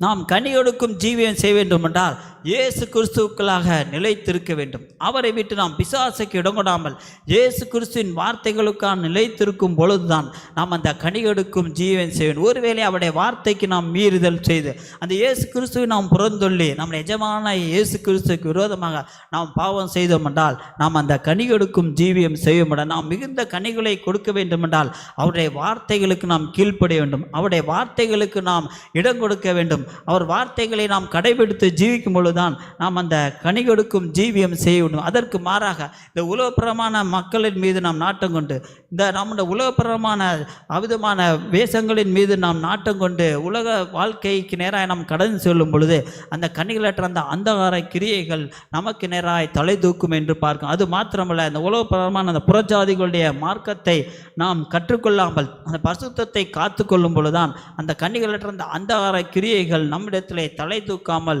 பார்க்க முடியும் என்று பார்க்கிறோம். எரேமியா தீர்க்கதரிசியின் புஸ்தகம் 10ஆம் அதிகாரம் 2ஆம் வசனத்தை படிக்கலாம். எரேமியா மார்க்கத்தை கற்றுக்கொள்ளாதீர்கள், புறஜாதிகளுடைய மார்க்கத்தை கற்றுக்கொள்ளாதீர்கள் என்று எரேமியா தீர்க்கதரிசி எச்சரிக்கிறார். ஏனென்றால் புறஜாதிகள் அவ்விதமாக வானயத்தின் அடையாளங்களை பார்த்து அவ்விதமாக அவர்கள் இவ்வாறு நடக்கும் அவ்வாறு நடக்கும் என்றெல்லாம் சொல்லி அவர்கள் கலங்குகிறார்கள். ஆகியால் புறஜாதிகளுடைய மார்க்கங்களை நாம் கற்றுக்கொள்ளாமல் நாம் பரிசுத்த வேதாகமம் காட்டுகிற வழியிலே நடக்கும் பொழுது அந்த பரிசுத்த வேதாகமம் காட்டுகிற பாதையிலே நடக்கும் பொழுதுதான் நம்முடைய வாழ்க்கையிலே ஆவியின் கனிகளானது நமக்கு உண்டாகும். ஆவியின் கனிகளானது நம்முடைய வாழ்க்கையிலே கிரியை செய்யும் என்று அது மாத்திரமல்ல, அப்போஸ்தலனாகிய பவுல் புறஜாதிகளுடைய மார்க்கங்களை பற்றி சொல்லும் பொழுது இவ்வாறாக சொல்கிறார். கலாத்தியர் 4ஆம் அதிகாரம் 10ஆம் வசனத்தையும் படிக்கலாம். கலாத்தியர் 4ஆம் மாதங்களையும் காயங்களையும் வருஷங்களையும் பார்க்கிறீர்களே, நான் உங்களுக்காக பிரயாசப்பட்டது வீணாய் போயிற்றோ என்று உங்களை குறித்து பயந்திருக்கிறேன். நீங்க பார்க்கும் பொழுது அப்போஸ்தலனாகிய பவுல் அந்த கலாத்திய சபைக்கு எழுதும் பொழுது நீங்கள் நாட்களையும் மாதங்களையும் காலங்களையும் வருஷங்களையும் பார்க்கிறீர்களே என்று சொல்ல விதமாக புறஜாதிகளைப் போல நாமும் நல்ல நாட்கள் கெட்ட நாட்கள் அவ்விதமாக இந்த நாள் நல்ல நாள் இந்த நாள் கெட்ட நாள் மாதங்களையும் பார்க்கும் பொழுது நாம் அவ்விதமாக உங்களுக்காக பிரயாசப்பட்டது வீணாய் போயிற்று என்று அப்போஸ்தலனாகிய பவுல் கதறுவது போல ஆண்டவரும் நம்ம நிஜமான இயேசு கிறிஸ்துவும் நம்மை இந்த பரிசுத்த ஜீவியத்துக்கு அழைத்திருக்கிறார். நம்மை இந்த ஆவிக்குரிய ஜீவியத்துக்கு அழைத்திருக்கிறார். நம்மை பார்த்தும் அவர் ஒரு வேதனையாக, இவ்வளவு நாள் நான் பிரயாசப்பட்டு நான் உனக்காக இரத்தம் சிந்தி என்ற ஜீவனையே தியாகம் செய்து உனக்காக நான் அவிதமாக கல்வாரி சிலுவைக்கு நேராய் கடன் சென்றேன். ஆனால் நீங்கள் இந்த புறஜாதிகளின் மார்க்கத்துக்கு நேராய் கடன் செல்கிறீர்களே, விதவிதமாக அந்த உலகத்தின் வேஷத்துக்கு நேராய் கடன் செல்கிறேன், உலகத்தின் மாயைக்கு நேராய் கடன் செல்கிறேன் என்று ஆண்டவர் நம்மை குறித்தும் ஒரு பரிதாபமாக, ஒரு பரிதவிக்கத்தக்க சூழ்நிலைக்கு நேராக நாம் கடன் செல்லாபடி நாம் ஒவ்வொரு நாள் விழிப்பாய் காணப்பட்டு கனிகளற்ற அந்த அந்தகார கிரியைகளுக்கு இடங்காமல் அவைகளை கடிந்து கொண்டு பரிசுத்தத்தோடும் பயபக்தியோடும் தேவனாய கர்த்தருக்கு நேராய் நாம் திரும்ப வேண்டும் என்று பார்க்கும். ஏனென்றால் நாம் கர்த்தர் மீது நம்பிக்கை வைக்கும் பொழுது நம்முடைய வாழ்க்கையானது அவிதமாக செழிப்பாக காணப்படும் என்று, கனிகள் உள்ள வாழ்க்கையாக எந்த சூழ்நிலையிலும் அவிதமாக உஷ்ணம் வந்தாலும் அவிதமாக கொடிய வனாந்தரத்துக்கு நேராய் கடன் சென்றாலும் நாம் ஒரு செழிப்பான வாழ்க்கை நாம் வாழ முடியும் என்று எரேமியா தீர்க்கதரிசி 17ஆம் அதிகாரம் 7ஆம் வசனம் 8ஆம் வசனத்திலும் இவ்வாறு சொல்கிறார். எரேமியா 17ஆம் அதிகாரம் 7ஆம் வசனம் 8ஆம் வசனம். கர்த்தர் மேல் நம்பிக்கை வைத்து கர்த்தரை தன் நம்பிக்கையாக கொண்டிருக்கிற மனுஷன் பாக்கியவான். அவன் தண்ணீர் அண்டையிலே நாட்டப்பட்டதும் கால்வாய் ஓரமாக தன் வேர்களை விடுகிறதும் உஷ்ணம் வருகிறதை காணாமல் இலை பச்சையாய் இருக்கிறதும் மழை தாழ்ச்சியான வருஷத்திலும் வருத்தமின்றி தப்பாமல் கனி கொடுக்கிறதுமான மரத்தை போல் இருப்பான். இங்கு பார்க்கும் பொழுது மழையே இல்லாவிட்டாலும் கடும் உஷ்ணம் நிலவினாலும் அவன் கனி கொடுப்பான் என்று. ஏனென்றால் அவனுடைய நம்பிக்கையானது கர்த்தர் மேல் காணப்படும். நம்பிக்கையானது உலக மனிதர்கள் மீது இல்லை. நம்பிக்கையானது தன்னுடைய செல்வத்தின் மீது வைக்காமல் நம்முடைய நம்பிக்கையை நம்முடைய படிப்பின் மீதோ, நம்முடைய பட்டத்தின் மீதோ, நம்முடைய பெருமையின் மீதோ, நம்முடைய ஜீவியத்தின் மீதோ, நம்முடைய ஆஸ்தியின் மீதோ, அந்தஸ்தின் மீதோ வைக்காமல் நம்முடைய நம்பிக்கையை நாம் கர்த்தர் மீது வைக்கும் பொழுது, கர்த்தரை நம்பிக்கையாக நாம் கொண்டிருக்கும் பொழுது நம்முடைய வாழ்க்கையானது அப்படிமாக மழை தாழ்ச்சியாக காணப்பொழுது, மழையை பெய்யாமல் வறண்ட சூழ்நிலையிலும் வனாந்திரத்திலே நாம் காணப்பட்டாலும் நாம் கனி கொடுக்கும் ஜீவியம் செய்யத்தக்கதாக வாழ்க்கையை கர்த்தர் நம்முடைய ஜீவியத்துக்கு தருவார் என்று பார்க்கிறோம். அடுத்து படிக்கலாம். மத்தேயு 3ஆம் அதிகாரம் 10ஆம் வசனத்தையும் படிக்கலாம். கோடாரியானது மரங்களின் வேர் அருகே வைத்திருக்கிறது. ஆகையால் நல்ல கனிகொடாத மரமெல்லாம் வெட்டுண்டு அக்கினியிலே போடப்படும். ஒருவேளை நம்முடைய ஆவிக்கிற ஜீவியத்தில் நாம் ஆண்டவர் நமக்கு எச்சரிப்பை கொடுக்கிற போதும், ஆண்டவர் நமக்கு உணர்த்தி கொடுக்கிற போதும் நாம் அல்லத்தட்டி அந்த கனிகளற்ற அந்தாரிகள் நாம் தொடர்ந்து இடங்கொடுத்தோம் என்றால் நல்ல கனி கொடாத மரமெல்லாம் வெட்டுண்டு அக்னியிலே போடப்படும் என்று பார்க்கிறோம். விதமாக தான் பார்க்கும் பொழுது இங்கு இயேசு கிறிஸ்து ஒரு ஊமையை சொல்லும் பொழுது, ஒரு திராட்சை தோட்டத்திலே ஒரு மனிதன் அத்தி மரத்தை நட்டிருந்தான். ஆனால் அந்த அத்தி மரத்திலோ பார்க்கும் பொழுது ஒரு கனியும் இல்லை என்று சொல்லி அங்கலாய்ப்பாக அந்த எஜமான் தோட்டக்காரனை பற்றி சொல்கிறார் என்று பார்க்கும். லூக்கா 13ஆம் அதிகாரம் 7ஆம் வசனம் 8ஆம் வசனத்தையும் படிக்கலாம். லூக்கா 13. அவன் தோட்டக்காரனை நோக்கி, இதோ 3 வருஷமாய் இந்த அத்தி மரத்திலே கனியை தேடி வருகிறேன், ஒன்றையும் காணவில்லை. இதை வெட்டி போடு, இது நிலத்தையும் ஏன் கெடுக்கிறது என்றான். அதற்கு அவன், ஐயா, இது இந்த வருஷமும் இருக்கட்டும், நான் இதை சுற்றிலும் கொத்தி எரி போடுவேன். கனி கொடுத்தால் சரி, கொடாவிட்டால் இனிமேல் இதை வெட்டி போடலாம் என்று சொன்னான் என்றார். இங்கு பார்க்கும் பொழுது இந்த திராட்சை தோட்டத்திலே அந்த எஜமான் ஒரு அத்தி மரத்தை நட்டிருந்தார். ஆனால் பார்க்கும் பொழுது 3 வருடங்களாக பார்க்கிறார், அந்த அத்தி மரமானது இலைகள் மாத்திரம் காணப்படுது, கனி கொடுக்கவில்லை.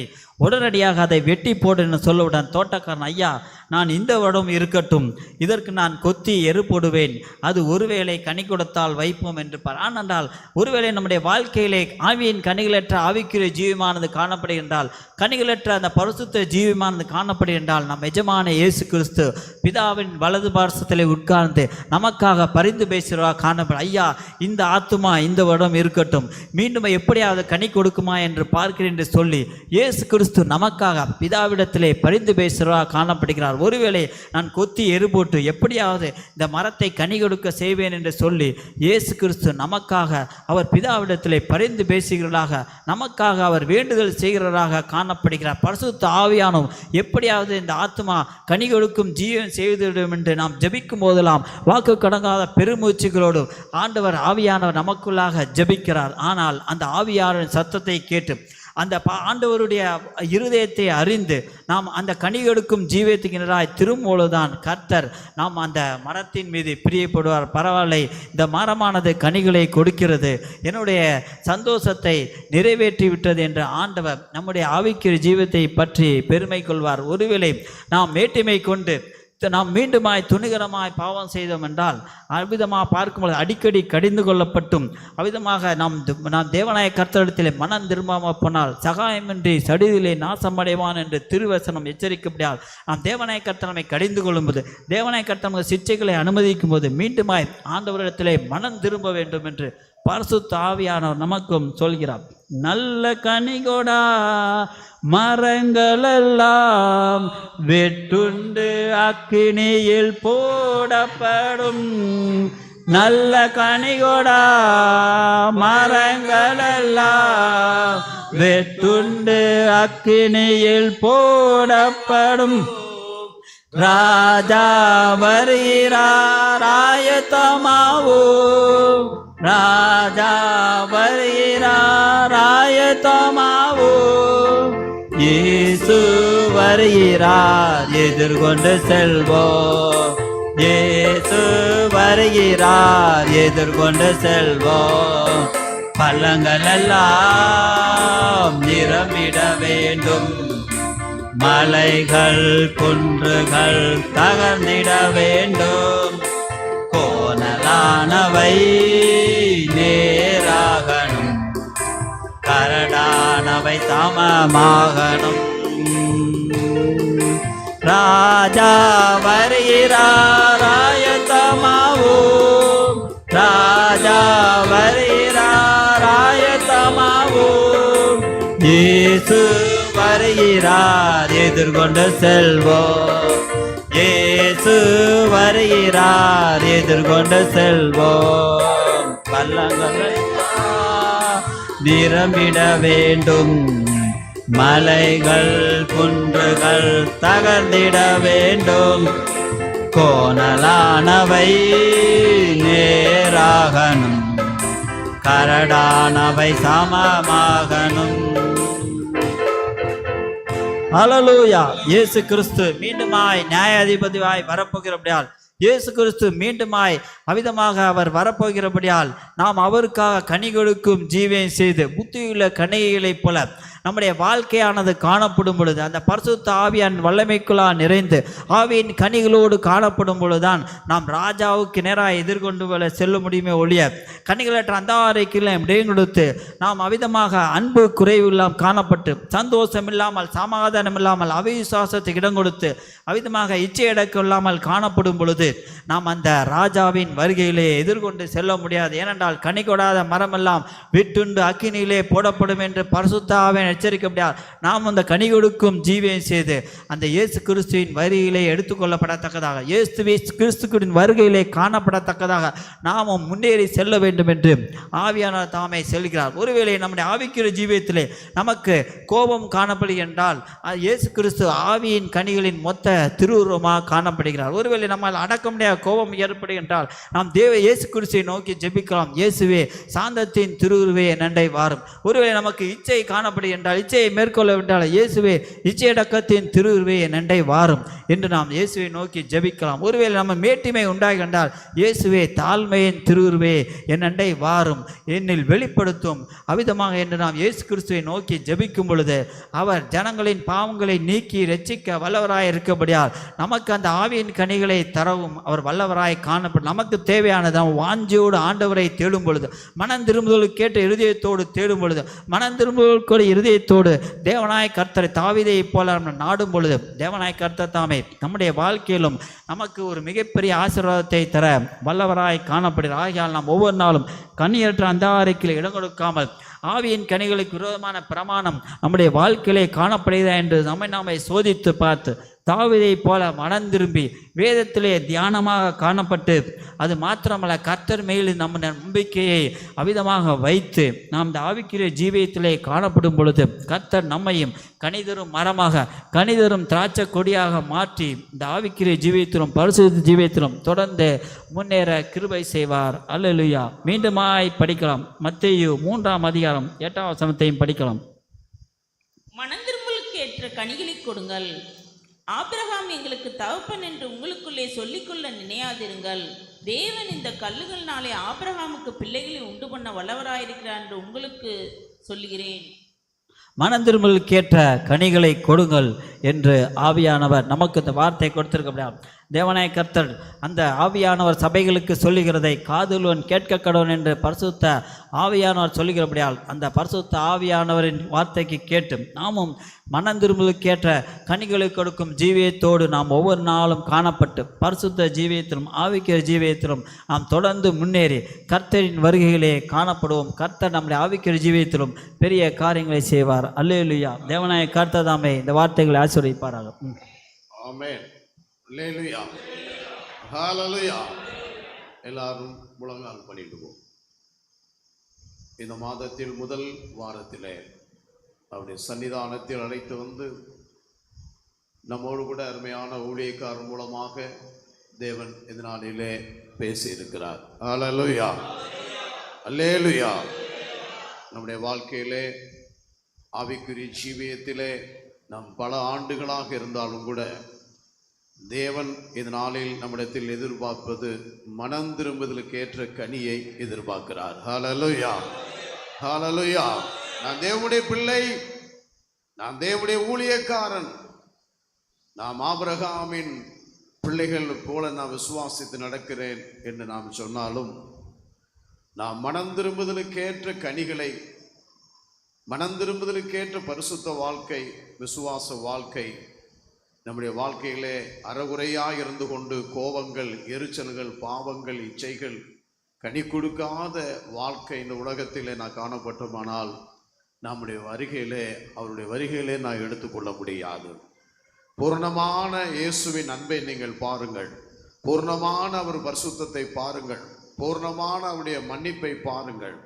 இதனாலும் எந்த காரியத்தில் நாம் மனம் திரும்ப வேண்டும் என்று நீங்கள் அறிந்து பாவத்திலும் அக்கிரமத்தில் இருந்த நம்மை தேவனாய் கர்த்தர் இதனாலே அவருடைய பிள்ளையாக மாற்றி பரிசுத்தப்படுத்தியிருக்கிறார். மனம் திரும்புவர்களுக்கு ஆசீர்வாதம், மனம் திரும்புவர்களுக்கு தகப்பன் வீட்டிலே இடம். ஹல்லேலூயா. மனம் திரும்புவர்களுக்கு பரலோக ராஜ்யம் உண்டென்று நாம் அறிந்து இதனாலே கொடுத்த வார்த்தைக்காக கர்த்தரை நாம் சோதரிப்போம். நாமும் மனம் திரும்ப ஒப்பு கொடுப்போம், கனிகளை கொடுப்போம், சோதரம் பண்ணுவோம். ஹல்லேலூயா. நல்ல வார்த்தைகளுக்காக ஆண்டவரே, நான் இன்னும் மனம் திரும்ப வேண்டிய காரணம் இருக்கு ஆண்டவரே, இன்னும் கோபப்படுகிற ஆண்டவரே, இன்னும் எரிச்சல் படுகிற ஆண்டவரே, இன்னமும் ஆண்டவர்கிட்ட முழுமையாக வேதத்தை வாசிக்கவில்லை ஆண்டவரே, கனிகளை கொடுக்கவில்லை, ஆத்துமாதாயம் செய்யவில்லை, ஊழியம் செய்யவில்லை, உமக்கு கொடுக்கவில்லை. ஹல்லேலூயா. கர்த்தர் எல்லாரும் சோதரிப்போம். கொடுத்த வார்த்தைக்காக இந்த வார்த்தைக்கு நம்ம ஒப்பு கொடுப்போம். சோத்ராம் சோத்ராம் சோத்ராம் சோத்ராம் சோத்ராம் சோத்ராம் சோத்ராம் சோத்ராம் சோதரிப்போம். ஹல்லேலூயா. ஹல்லேலூயா. ஹல்லேலூயா. ஹல்லேலூயா. ஹல்லேலூயா. ஹல்லேலூயா. சோதரிப்போம். சோத்ராம் சோத்ராம் சோத்ராம் சோத்ராம் சோத்ராம் சோத்ராம் சோத்ராம். ஹல்லேலூயா. ஹல்லேலூயா. ஹல்லேலூயா. ஹல்லேலூயா. மனம் திரும்பலுக்கேற்ற கனிகளை கொடுங்கள் என்று ஆவியானவர் இதனாலில் எங்களோடு நீ பேசினீர், உமக்கு நன்றி. ஹல்லேலூயா. ஹல்லேலூயா. ஆண்டவரே, இந்த நாளில் உம்முடைய கர்த்தாவே, பாவத்திலும் அக்கிரமத்திலும் இருந்த எங்களை மீட்டெடுத்து ஆண்டவரே, இந்த உலகத்திலே பலவிதமான பாவத்திலிருந்து எங்களை, அந்தகாரத்திலிருந்து எங்களை ஆண்டவரே சோத்திரம் சோத்திரம் மீட்டெடுத்து உம்முடைய இரத்தத்தால் கழுவி ஆண்டவரே எங்களை சுத்திகரித்து உம்முடைய பிள்ளையாய் மாற்றி ஆண்டவரே ஒரு பெரிய மனம் திரும்புதலை, பெரிய கர்த்தாவே சோத்திரம் ஆண்டவரே, ஆண்டவரே சோத்திரம் ஆண்டவரே, பரலோகத்து ராஜ்யத்துக்குரிய உட்பிரவேசத்தை எங்களுக்கு கொடுத்தினீர், உமக்கு நன்றி. பாவத்தை, சாத்தானை, உலகத்தை விட்டு மனம் திரும்பி உம்முடைய பிள்ளையாக பரலோக ராஜ்யத்துக்கு வரும்படி எங்களை தகுதிப்படுத்தினீர், உமக்கு நன்றி ராஜா. ஹல்லேலூயா. ஹல்லேலூயா. ஆனாலும் எங்களுடைய வாழ்க்கையிலே இன்னும் மனம் திரும்புவதற்கு ஏற்ற கனிகளை கொடுக்க வேண்டும் என்று அநேக பரிசுத்தவான்கள் மூலமாக எங்களுக்கு வேதத்தில் உள்ளதை காட்டினீர், உமக்கு நன்றி ராஜா. ஆண்டவரே, எங்களுடைய வாழ்க்கையிலே பலவிதமான இச்சைகளுக்கும் தேவசித்தம் செய்யாதபடி, போருக்கு போகாதபடி, ஊழியத்துக்கு போகாதபடி ஆண்டவரே நாங்கள் கர்த்தாவே சோதரம் சோம்பேறிப்பட்டு இருந்தபோது அந்த தாவீது ராஜா அவர் பாவம் செய்ததாக நாங்கள் பார்க்கிறோம். ஆண்டவரே சுதிக்கிறோம், சோதரிக்கிறோம், தேவசித்தம் செய்யாதபடி ஆண்டவரே நாங்கள் அப்படியா இருக்கும் அந்த பாவம் வந்த போதிலும் கூட கர்த்தாவே சாத்தான் அவரை பாவத்தில் விழ செய்ய வைத்து விட்டார். இருந்தாலும் உடைய கர்த்தாவே சோதரனுடைய சந்ததியிலே இயேசு வர வேண்டும் என்று திட்டமிட்டபடினால் அந்த மகன் மனம் திரும்பினார். ஆண்டவரே, என் பாவத்தின் தோஷத்தை மன்னியும் ஆண்டவரே. ஆண்டவரே, என்னை கர்த்தாவே ரட்சிப்பின் சந்தோஷத்தை மறுபடியும் கொடுங்க ஆண்டவரே. 51வது சங்கீதத்திலே தன்னை பாவங்களை அறிக்கை செய்தார். ஹல்லேலூயா. அந்த நாத்தான் உணர்த்தின போது, இன்றைக்கு அருமையான ஊழியர் மூலம் பேசின போது நாங்கள் உணர்த்தப்பட்டிருக்கிறோம். ஹல்லேலூயா. எந்த பாவத்திலே விழுந்து கிடக்கிறோம் என்று அறிந்து மனம் திரும்பி அறிக்கை செய்து, ஆண்டவரே, தாவீதை குறித்து எழுதியிருக்கிற ஆண்டவரே, அந்த ஒரு பாவத்தை தவிர உயிர் உள்ள நாளெல்லாம் எந்த பாவத்தையும் அவர் செய்யவில்லை, மனம் திரும்பினார் என்று பார்க்கிறோம். தேவராஜ்யத்தை அவருக்கு கட்டினீர், வாழ்க்கையை கொடுத்தினீர், ராஜாவாய் மாற்றினீர், அவருடைய சந்ததியிலே இயேசுவை வர வைத்தீர். உமக்கு நன்றி. ஹல்லேலூயா, ஹல்லேலூயா. ஆனாலும் ஆண்டவரே, சவுல் ராஜாவா ஆக்கினது ஆண்டவரே எல்லாரும் கேட்டார்கள். அவரை நீ ராஜாவா ஆக்கினீர் ஆண்டவரே. ஆனாலும் ஆண்டவரே, கர்த்தருடைய சித்தத்தை அறியாதபடி, பரிசுத்தவான்களுடைய வார்த்தைக்கு கீழ்ப்படியாதபடி ஆண்டவரே, தேவனே சோதரம் காத்திருக்காதபடி ஆசாரிகள் பலியிடுறதை இவர் கர்த்தா அவசரப்பட்டு கர்த்தா பலியிட்டு ஆண்டவரே தேவனுடைய கோபத்தை வாங்கி கொண்டார் நாங்கள் பார்க்கிறோம் ஆண்டவரே. இரண்டாவதாக, அமலே இருக்கிற கர்த்தாவை அழிக்க வேண்டும், அவருடைய பொருள்களை அழிக்க வேண்டும் என்று உடைய திட்டமா இருந்த போதிலும் கூட தேவ சித்தத்தை பரலோகத்துக்குரிய பரத்துக்கு விரோதமாக அவர் பாவம் செய்தபடினால் ராஜபாரியம் பிடுங்கப்பட்டது. ஹல்லேலூயா. தேவன் அவரோடு பேசவில்லை, அவர் மனம் திரும்பவில்லை. அவர் கர்த்தாவே சுதிக்கிறோம், குறி சொல்ற ஆவியிடத்திலே அவர் ஆலோசனை கேட்கப்பட்டது என்று பார்க்கிறோம். அவருடைய நிலைமை ரொம்பவும் மோசமாய் போய்விட்டது. ஒருவேளை அவன் மனம் திரும்பி இருந்தார் என்று சொன்னால் கர்த்தர் அவரை மன்னித்திருப்பார் என்று நாம் பார்க்கிறோம். நாங்களும் ஆண்டவரே, ஆசாரியருடைய பரிசுத்தவான்களுடைய ஆலோசனைக்கு நாங்கள் கீழ்ப்படிந்து ஆண்டவரே, நாங்கள் அவசரப்படாதபடி ஆண்டவரே, நாங்கள் ஆத்திரப்படாதபடி ஆண்டவரே, நாங்கள் ஆண்டவர் இரண்டகம் மன்னிக்கிறது பிள்ளி சீனியத்துக்கு ஒப்பிடாது, கீழ்ப்படியாமை ஆண்டவரே இரண்டகம் மனதுக்கு ஒப்புது என்று சொல்லி கர்த்தாவே, அந்த வார்த்தைக்கு நாங்கள் கீழ்ப்படியாதபடி பாவம் செய்து கொண்டிருக்கிறோமா என்று அறிந்து ஆண்டவரே எங்களை முழுமையாக ஒப்பு கொடுக்க, பரத்துக்கு விரோதமாக நாங்கள் பாவம் செய்யாதபடி தேவ திட்டமே அமலே இருக்கிற அழிக்க வேண்டும் என்று தேவ திட்டம். ஹல்லேலூயா. அவ தேவ ஜனங்களுக்கு விரோதமாக எழுந்தான், வழிமறித்தான், தேவ சித்தத்துக்கு விரோதமாக போராடினான் ஆண்டவரே. ஹல்லேலூயா, ஹல்லேலூயா. இன்னும் எங்கள் உள்ளத்தில் காணப்படுகிற அமலேக்கர்கள், பெலிஸ்தர்கள், எங்கள் உள்ளத்தில் காணப்படுகிற பார்வோனுடைய ஆவிகள், ஹல்லேலூயா சோதரமுடைய உள்ளத்தில் காணப்படுகிற எல்லா அசுத்த ஆவிகளை நாங்கள் அழிக்க மனதில்லாமல் இருக்கிறோம் ஆண்டவரே. நாங்கள் அழித்து போட வேண்டும் என்று ஆண்டவரே இந்த வேளையிலும் மனம் திரும்ப வேண்டும் என்று நாங்கள் எச்சரிக்கப்படுகிறோம். ஹல்லேலூயா, ஹல்லேலூயா. ஆண்டவரே, யோனாவை குறித்து கர்த்தா நினிவே மக்களை குறித்து நீ பேசினீர், உமக்கு நன்றி ஆண்டவரே. சோதரம் சோதரம். யோனா ரொம்பவும் ஆண்டவரே தேவசத்தத்தை செய்த ஒரு சிறிய தீர்க்கதரிசியா இருந்தாலும் அவருடைய வாழ்க்கையிலே கோபங்கள், எரிச்சல்கள் அதிகமாய் காணப்பட்டது ஆண்டவரே. தேவ சித்தம் ஆண்டவரே என்னவென்று நாங்கள் அறியாமல் இருக்கிறோம். பாவிகளுக்கு இறங்குகிற தேவன் ஆண்டவரே. பாவிகள் மனம் திரும்போது உவாசம் இருந்து அந்த பட்டணமே ஆண்டவரே, ஆண்டவரே ஆடு மாடுகள் பிள்ளைகள் அத்தனை உவாசம் இருந்து ஆண்டவரே தேசத்துக்கு மனம் திரும்பி ஜெபித்த போது ஆண்டவரே 1,20,000 பேரை ரட்சித்தீர். ஹல்லேலூயா. திருச்சி பட்டணத்திலே ஆண்டவரே இந்த தமிழ்நாட்டில் 7 கோடி பேர் இருக்கிறார்கள் ஆண்டவரே. நாங்கள் இன்னும் செய்ய வேண்டிய வேலை இருக்கிறது ஆண்டவரே, அறிவிக்கப்பட வேண்டிய வேலை இருக்கிறது ஆண்டவரே. நாங்கள் நினைவேக்கு போகாதபடி தரிசிக்கு போய் கொண்டிருக்கிறோம். எங்களுடைய மனநிலை ஆண்டவரே, உண்மையான சபையை அறியாதபடி, சத்தியத்தை அறியாதபடி, தேவ திட்டத்தை அறியாதபடி நாங்கள் எங்கேயோ கடந்து சென்று கொண்டிருக்கிறோம். நாம் பார்க்கிறோம் ஆண்டவரே, எங்களை யாரும் குறுக்கினாலும் இஸ்ரவேல் ஜனங்கள் இந்த தேசத்து மக்கள் ஆண்டவரே மடக்கினால் கூட ஆன தேவ சித்தம் அவர்கள் மனம் திரும்ப வேண்டும். ஹல்லேலூயா. இந்திய தேசம் மனம் திரும்ப வேண்டும். ஹல்லேலூயா, ஹல்லேலூயா. தேவனை அறிய வேண்டும். ஹல்லேலூயா. அதற்காக நாங்கள் நிற்கின்று கொண்டிருக்கிறோம். அந்த ஜனங்கள் மனம் திரும்பினார்கள், ரட்சிக்கப்பட்டார்கள் ஆண்டவரே. ஆனா யோனாவோ அவ்வளவு அதிசயங்கள் அற்புதங்கள் செய்தது போது கூட ஆண்டவரே தேவன் மேலே கோபம் காட்டவும் விழுவதும் எந்திரிப்பதும் அவருடைய வாழ்க்கையிலே ஒரு பரிதாபமான ஒரு நிலைமையை நாங்கள் பார்த்தோம். தீர்க்கதரிசியா இருக்கலாம், ஊழியர்களா இருக்கலாம் ஆண்டவரே, சாந்த குணம், அன்பு எங்களுக்கு வேண்டும். ஆத்துமாக்களை தூக்கி விடுற ஆண்டவரே, ஆத்துமாக்களை ரட்சிக்கிற சபையை கற்ற எண்ணங்கள் எங்களுக்கு தேவைப்படுது ஆண்டவரே. ஹல்லேலூயா, ஹல்லேலூயா. எதிலே நாங்கள் தவறு பண்ணி இருக்கிறோம் ஹல்லேலூயா. உம்மை துதிக்கிறோம் ஆண்டவரே. ஆத்தும ஆதாயத்திலே கூட்டி சேர்க்கிறதிலே சபைக்கு அழைக்கிறதிலே நாங்கள் சோர்ந்து போயிருக்கிறோம். எங்களுடைய குடும்பத்தாரவே நாங்கள் அழைத்து வர மாட்டேங்கிறோம். அவர்களுக்கு நாங்கள் பயப்படுகிறோம். அநேகரை ஆத்துமாக்களை உம்முடைய சமூகத்திலே கூட்டி சேர்க்கிறதிலே குறைவுள்ளரா இருக்கிறோம் என்பதை அறிந்து தேவஜனங்கள் மனம் திரும்புங்கள். ஹல்லேலூயா. இது கர்த்தருடைய நாள் என்று நீ எச்சரிக்காதபடி, யாரா இருந்தவன் தாயா இருந்தாலும் அது சகோதரனா இருந்தாலும் யாரா இருந்தாலும் நீ எச்சரித்து தேவ சமூகத்துக்கு அழைத்து வருவது உம்முடைய திட்டமா இருக்கிறது. ஹல்லேலூயா. அநேகரின் எச்சரி அதில் இன்னும் நீ பயந்து கொண்டிருக்கிறாய் என்பதை நான் அறிந்திருக்கிறேன். ஹல்லேலூயா. தேவ சமூகத்திலே அநேகரை கர்த்தர் கூட்டி சேர்ப்பது, பிரிந்து இருக்கிறவர்களை கூட்டி விழுந்து போனவர்களை கூட்டி சேர்க்க தேவ சமூகத்திலே எங்களோடு நீ பேசினீர். உமக்கு நன்றி ஆண்டவரே. கெட்ட குமாரனையும் ஆண்டவருடைய சகோதரனை குறித்து நீ பேசினீர். ஹல்லேலூயா. ஹல்லேலூயா. அவன் மனம் திரும்பினான், அவன் புத்தி தெளிந்தான். பரத்துக்கு விரோதமா உமக்கு விரோதமா நான் பாவம் செய்தேன். ஹல்லேலூயா. ஆண்டவர் இன்றைக்கு தேவனுக்கு விரோதமாகவும் பரிசுத்தவான்களுக்கு விரோதமாக தகப்பனு குடும்பத்துக்கு விரோதமாகவும் நாங்கள் பாவம் செய்து கொண்டிருக்கிறோம். ஆனால் உண்மையாகவே அவன் மனம் திரும்பி கடந்து வந்தான். ஹல்லேலூயா. தேவனாய் கர்த்தருடைய வீட்டிலே, தேவனுடைய வீட்டிலே, பரலோக வீட்டிலே அவர் சேர்த்து கொள்ளப்பட்டான். ஆனால் கர்த்தா மூத்த குமாரன் மனம் திரும்பாதபடி, தேவ வீட்டிலே இந்த விருந்திலே சேர்த்துக் கொள்ளாதபடி அவன் கோபக்காரனாய் நின்று கொண்டிருந்தான். ஹல்லேலூயா. அநேகருடைய வாழ்க்கையில இப்படியாய் காணப்படுகிறது ஆண்டவரே. எங்களுடைய கோபங்கள், எரிச்சல்கள், தாய் தப்பனுக்கு கீழ்ப்படியாதது, தாய் தப்பனை ஏளனம் பண்ணுவது, ஆண்டவரே சொத்தை பிரித்து கேட்பது, ஆண்டவரே சொத்துக்களிலே போராடுகிறது உண்மையாக இல்லாமல் இருக்கிறோம் ஆண்டவரே. இதில் நாங்கள் எல்லாவற்றிலும் உண்மையாக இருக்க கர்த்ததாமே எங்களுக்கு உதவி செய்யணுமா நாங்கள் ஜெபிக்கிறோம். தேவனுடைய வீட்டிலே உள்ளே பிரவேசிக்க உதவி செய்யணுமா நாங்கள் ஜெபிக்கிறோம். கர்த்தருடைய வீட்டிலே ஆண்டவரே அவர் கனியை எதிர்பார்க்கிறார். மனம் திரும்புகிற கனியை தேவன் இயேசு பசியாய் இருக்கிறார். ஹல்லேலூயா. ஹல்லேலூயா. உன்னுடைய கனியை, அன்பின் கனி, ஆசீர்வாதத்தின் கனி, ஆண்டவரே சோத்திரம், சாந்தத்தின் கனி, இச்சனுக்கு கனியை 9 விதமான கனியை பார்த்து அவர் பசியா இருக்கிறார். ஹல்லேலூயா. இரவும் பகலும் ஆண்டவரே வேதத்தில் தியானமாயிருந்து உம்முடைய சித்தத்தை செய்து இந்த வேதத்து பிரகாரம் வாழ்க்கையை அமைத்துக் கொண்டு ஆண்டவரே கனி கொடுக்கிற கர்த்தாவே சோத்திர ஜீவியமா இருக்க. இல்லை என்றால் நீ கோடாறு ஆணையது மரத்தின் அருகே வெட்டப்பட்டு வைக்கப்பட்டிருக்கிறது, வெட்டப்பட்டு போகுண்டு பார்க்கிறோம். இன்னும் நாங்கள் மனம் திரும்ப காரியத்திலே, குடும்பத்திலே, எங்களுடைய வாழ்க்கையிலே, கணவன் மனைவியுடைய ஜெப வாழ்க்கையிலே வேத வாசிக்கிற இரவும் பகலும் தியானமா இருக்கிற பாக்கியவான். ஹல்லேலூயா.